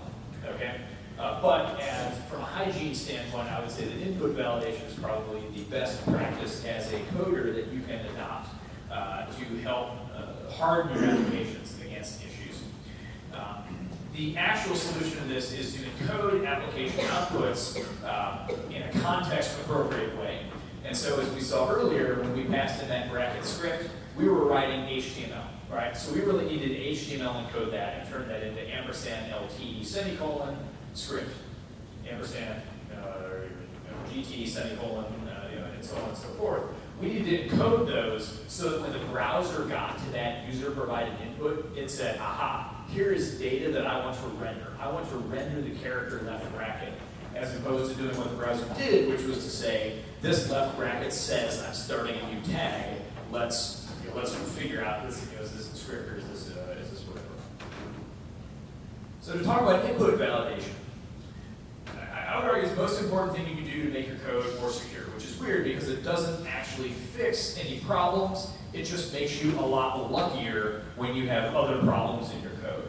And what I mean by luckier is it means that you're going to either, even if you have vulnerabilities, you're going to render them hopefully not exploitable, or you're going to make it much more challenging for to exploit them or limit the type of exploits that can be used. I think if there's one thing that everybody can take away today from the class, I think it's that you can't trust anything that crosses a trust boundary. And in web application development, the most significant trust boundary is the one between the user and your code running on the server. You can't trust anything in the request because that's just data going across the wire. There's not a sacred relationship between my Chrome browser and my application server, right? The Chrome browser opens a network socket and sends a bunch of text over that's supposed to be formatted in the proper way, and that's what shows up in your request on the server side that you then make decisions and do stuff based on. And so you can't trust anything that's in a get parameter or in post parameters or HTTP headers like cookies or refers or anything like that, right? There's not a magic relationship between your browser and the server that says, hey, I'm going to send you only well-formed stuff, right? Or as Josh talked about earlier, hey, I've got JavaScript that checks these things on the client side. Client-side validation is great for usability, user experience. It is useless from a security standpoint because at the end of the day, like you're expecting, the convention is that a browser is making this request and the browser is going to act in a sensible way. But in actuality, I could use Netcat to open a socket and I could have pigeons type out HTTP requests, right? Just at the keyboard, they could be coming from file dumps, they could be, it's just data coming across the wire, and it's data that's totally under the control of an attacker. And so you cannot trust get parameters, post parameters, HTTP headers, and so on and so forth. And so anything in that HTTP request is completely under the control of an attacker, and by understanding that and treating the request in that way, that puts you in a situation where you can make much better security decisions. So if we look at input validation, we want to determine what does a good input look like. And so here's an example where if I've got something, let's say I need a user's first name, and what I've said is that in my system, users' first names can only be 20 characters, and they can only be alphanumeric, uppercase, lowercase, or numbers, right? Not super international friendly, sorry. In this example, that's what we're looking at here. And so if I pass in Joe as a username, it's fewer than 20 characters, so it passes, and it consists of only, in this case, only alphabetic characters, right? So that passes as well. If I try to pass in bracket, script, bracket, that is less than 20 characters, and so it gets a pass there, but it contains non-alphanumeric characters, and so that input validation is going to deny it, right? And so here we see, if we were really relying on our payload to be bracket, script, bracket, we can't do that. All right, I'm gonna have to, as a bad guy, I'm gonna have to find another tricky way to do that. And there are tricky ways to do that, to encode that further, but that's gonna make it harder for an attacker to find a payload that is exploitable, even in the situation where there is a vulnerability that exists in the system. So there are two basic approaches to input validation. There's a negative or blacklisting validation, where you reject the known bad, right? And so the problem with this approach is that known bad is it's kind of a small set of things, right? Like we probably don't want to allow apostrophe where 1 equals 1. But if you think about it, apostrophe or 2 equals 2 is basically the same thing, or 3 equals 3, or apostrophe A equals A, B equals B.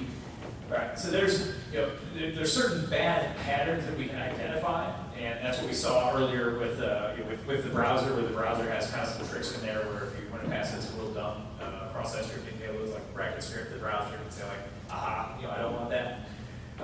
But the set of bad things that could come out or that you could potentially include is infinite essentially. So you're much better off if you are in a situation where you can provide positive or whitelist validation, and that says you're going to accept the known good. You want to make sure that the data that's being passed in is a set, is within a set of tightly constrained and known values. And so you want to check data for type, right? Do I expect this to be like a zip code? Well, that should be a number, right? Or a name again should be text. If I'm passing in a price, that should be it should be $1 or a currency on that. There's a range check to determine. Like, hey, I know that prices should never be lower than 0, right? We should never have negative prices, so let's check that range.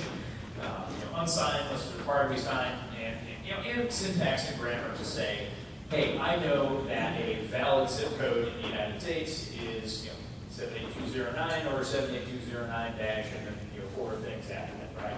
And so what are the rules that I know about the input that I can use to constrain things down? Because the better job I can do of that, the more kind of bozo inputs I'm going to be able to trap before they make it further into the system for more processing. So validation strategies, things to check for, is the field required or not? How long should a field be? What characters should be in the field? And are there patterns that a valid input should follow? Those are the types of questions that you want to answer. And again, looking at these validation strategies, right? If I've got an approach that says I want to block bracket script and I want to block on click equals, right? Those are the types of things that you can see in a lot of JavaScript payloads. So I'm going to block only a small subset of the things that could come in, right? Like the set of inputs that could possibly come to your application is probably real close to it. And I've blocked 2 of the known bad ones, right? And so good inputs are going to get through, but also bad inputs that I haven't already enumerated are going to get through. Whereas if I say my rule here is my length needs to be less than 20 and I want it to be alphanumeric, well, that essentially says, hey, there's a small subset of things that I want to allow through, and anything else I want to reject. And so here we see that we've got good input makes it through, but arbitrary bad inputs aren't going to make it through because they don't meet the constraints that we've laid out there. Now, does everybody understand kind of the difference between those two philosophies? That's one of the. I think we have some slides looking at the MySpace work from back in the day. To look at just the efforts they went through from a blacklisting standpoint that was ultimately unsuccessful. So when we look at output encoding, we want to take all of the HTML special control characters. Just like in the SQL injection example, we were concerned about how the database was going to treat SQL special characters, so single quote, double quote, dash dash, and things of that nature. And what we did is we turned it over to the JDBC or to the database driver to say, here is a string, I want you to make sure it gets treated as a string. And so it was the job of the database driver to properly encode those, right? if I want the database to get a single quote, I need to send it to single quotes or backslash single quote, whatever the escaping scheme is. So here what we want to do is we want to make sure we're contextually escaping the HTML that's being sent out to the browser. And so, again, the quote turns into ampersand, QUOT, semicolon, ampersand turns into ampersand, AMP, semicolon, less than, greater than, as well all of these. And the good news is, most of the platforms these days have pretty good encoding functions for HTML, for HTML attributes, as well as for JavaScript and other things of that nature. And so, again, what we want to do here is make sure that when we're provided this data that should be displayed by the browser, we want to communicate it to the browser in such a way that the browser continues to treat it as data to be displayed, as opposed to markup or JavaScript that's going to be interpreted and executed. If you look at just a couple of Java examples, again, most modern platforms have different, give you the ability to have access to regular expressions or explicit validation frameworks that you can use to identify potential malicious inputs. A couple examples here of output encoding with JSF and whatnot. And so how do you test applications? The good news, or the news, is that testing for cross-site scripting is often pretty easy to automate. So similar to the way when we were looking at SQL injection, we would pass in a SQL control character and see if we got a database error message back. Here, we can pass in HTML tags and see if those tags come back to us in a given page without being properly encoded. And that will allow us to test for reflected cross-site scripting. With stored cross-site scripting, I can submit HTML tags that have a signature that I can go recognize, and then recrawl the application to see where any of those tags that I've used to see the database and come back to identify that. So the scanning tools are pretty good at finding these because they've got a good request and response pattern. So that's, again, good from a standpoint of if you need to test your application, then you have the ability to do that. Bad from the standpoint of if bad guys want to test your application, they can also do that as well. And if we look at crafting cross-site scripting payloads, the example we had was a payload, just the most basic, where our payload was echoed directly into open HTML, right? The interpreter, the state machine was basically like, hey, I'm just rendering stuff. It saw the left bracket and said, saw the left bracket in the script and said, cool, it's time to run some JavaScript, and there you go. In other cases, you might, if you want to craft a payload, you might have to deal with some other stuff. If you think back to the string SQL injection we looked at earlier, where we had the username equals a single quote, we had to put another single quote in there, and then start doing what we wanted to do because we had to close out that string for the interpreter. If where we have, as an attacker, where we have the ability to impact the request or impact the content is inside of an HTML attribute, then I need to close out that attribute, then include my payload, and potentially clean up before the HTML processing starts again. And so what that looks like there is the full payload is close out the attribute, do the stuff I want to do, and then clean up so that the page renders and nothing looks to be awry. Question?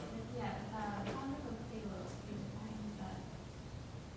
What are you doing with the payload? Yeah, and so when I talk about a payload, what I'm saying is what the attacker is going to pass in order to get the impact or the effect that they want.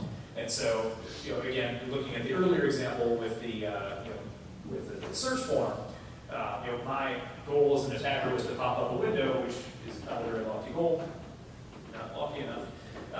And so when I crafted that payload, because I was able to see whatever I type in here just gets dumped out into HTML. Therefore, I just need to write the HTML or JavaScript that I want to be rendered.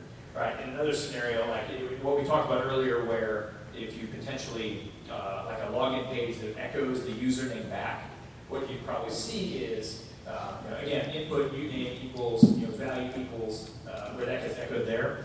In that case, as an attacker, I gain control of the HTML stream inside of an HTML attribute. So the state machine is saying, like right now I'm rendering an HTML attribute.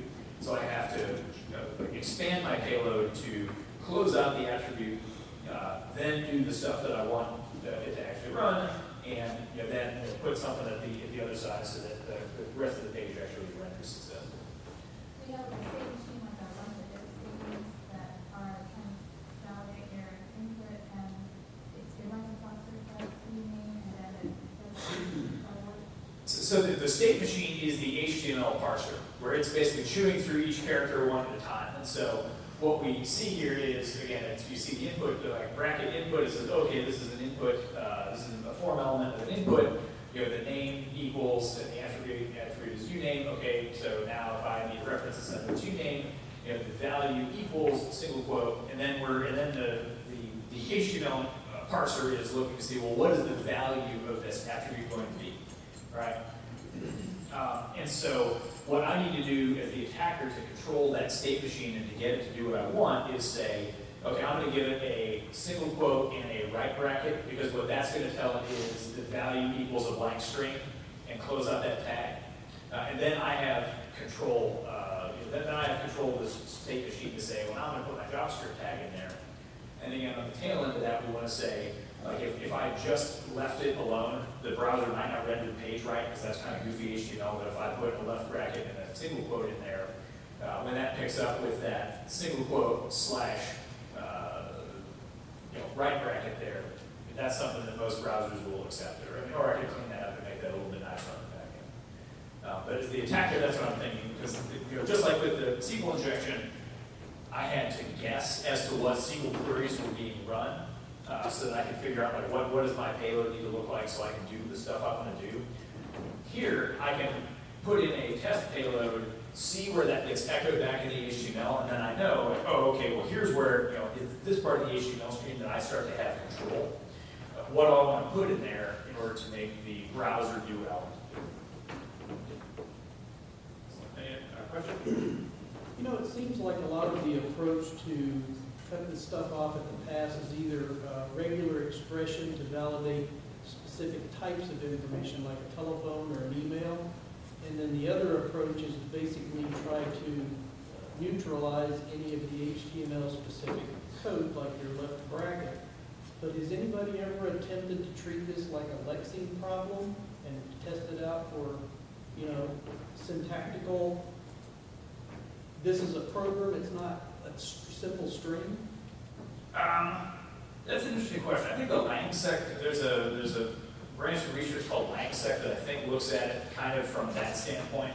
Well, it's like when you got HTML, basically it passes through the lexer turns it into tokens, and then the tokens get turned over to the actual engine that executes it. So if you had the lexer up front, but didn't, instead of passing it to the actual engine that executes it, you could just evaluate it to say, hey, is this a string, or do we have some funny stuff going on here? Is it a program, or is it data? Exactly. And the challenge with that, this comes down to why input validation is valuable, but is not the ultimate solution. In that there are cases where you need things like that. If you have what's your favorite math equation, and it's, a squared plus b squared equals c squared or something like that. There are situations where you need to have, where it's valid to have those characters. Or if you look at sites, if you look at sites like Stack Overflow, where you need to be able to copy code snippets and things of that nature. And so certainly there's some interesting stuff that we do with anomaly detection to figure out, hey, does this look weird? And again, by default, I think .NET has some things in there where they won't accept left bracket characters in requests. You have to explicitly turn that off. And so there are some blanket protections like that are appropriate in certain cases. But there are also situations where if you ever have to pass XML into the application, you've got to turn off that default protection, because bracket and stuff is actually a legitimate input to be passed in. And so that's kind of the challenge you've got, is there are cases where you can apply the upfront analysis, whether that's regexes or some other sort of lexing or analysis. But at the end of the day, in certain cases, you're going to have to let those scary and weird-looking inputs in to parts of your application. And so the encoding is what allows you to make sure to say, I know what, I know, you know, the context I'm in, and I'm going to encode this appropriate for the context so that I make sure that the browser treats this the way I want it to treat it. I wanted to clarify that you said that if the payload is like a blank string, and you said that then the attacker will have control of the string. How will a blank string do that? The blank string would give you, I think what we're talking about is like that input name equals uname, value equals something, right? So if I pass in those first two characters, that apostrophe in that right bracket, the browser is going to look at, and that input tag is going to have a name of uname and a value of a blank string, right? But then we closed out the right bracket, and so then I can start loading in, then I can start with the JavaScript that I want. I can't write JavaScript inside an HTML attribute directly, so I have to close out that attribute and then start writing the JavaScript that I want to write after that. So, I guess I'm imagining there's a blank string, and there's no method after that. So, where would you insert the right bracket? The right bracket.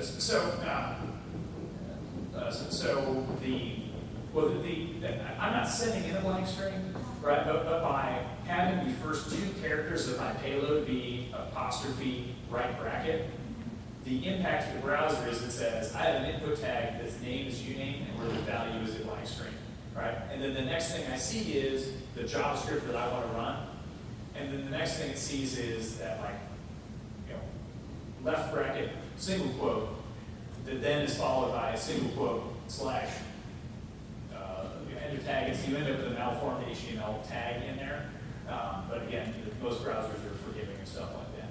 The most important thing, is up front to say, I have control inside of an HTML attribute, but I can't do everything that I want to do inside of an HTML attribute. So what do I feed the browser to get out of being in an HTML attribute so that I can just write JavaScript? And then at the tail end, it's, well, how do I just, what do I need to do to clean this up so the page renders is appropriate? Okay, so you feed in the apostrophe right angle bracket to give you the blank, and then give the rest of the script. Exactly. To get me to a point where now the browser is ready to start, is willing to accept JavaScript that I've tested. Any other questions? Excellent. Okay, so testing for stored cross-site scripting, again, you seed stored fields in the application with the HTML and JavaScript payloads that have some sort of an identifier that you can find later. Review the page in the application to see if those payloads appear in the application unescaped. Reflected cross-site scripting, send your HTML and JavaScript payload into the application, see if it gets reflected back without being properly encoded. Testing for down-paced cross-site scripting is a little trickier because what you really need to do is to look at the client-side JavaScript code to situations where they're using values that are partially controlled by the attacker. So doc URL uncoded, doc.location, refer, and so on and so forth.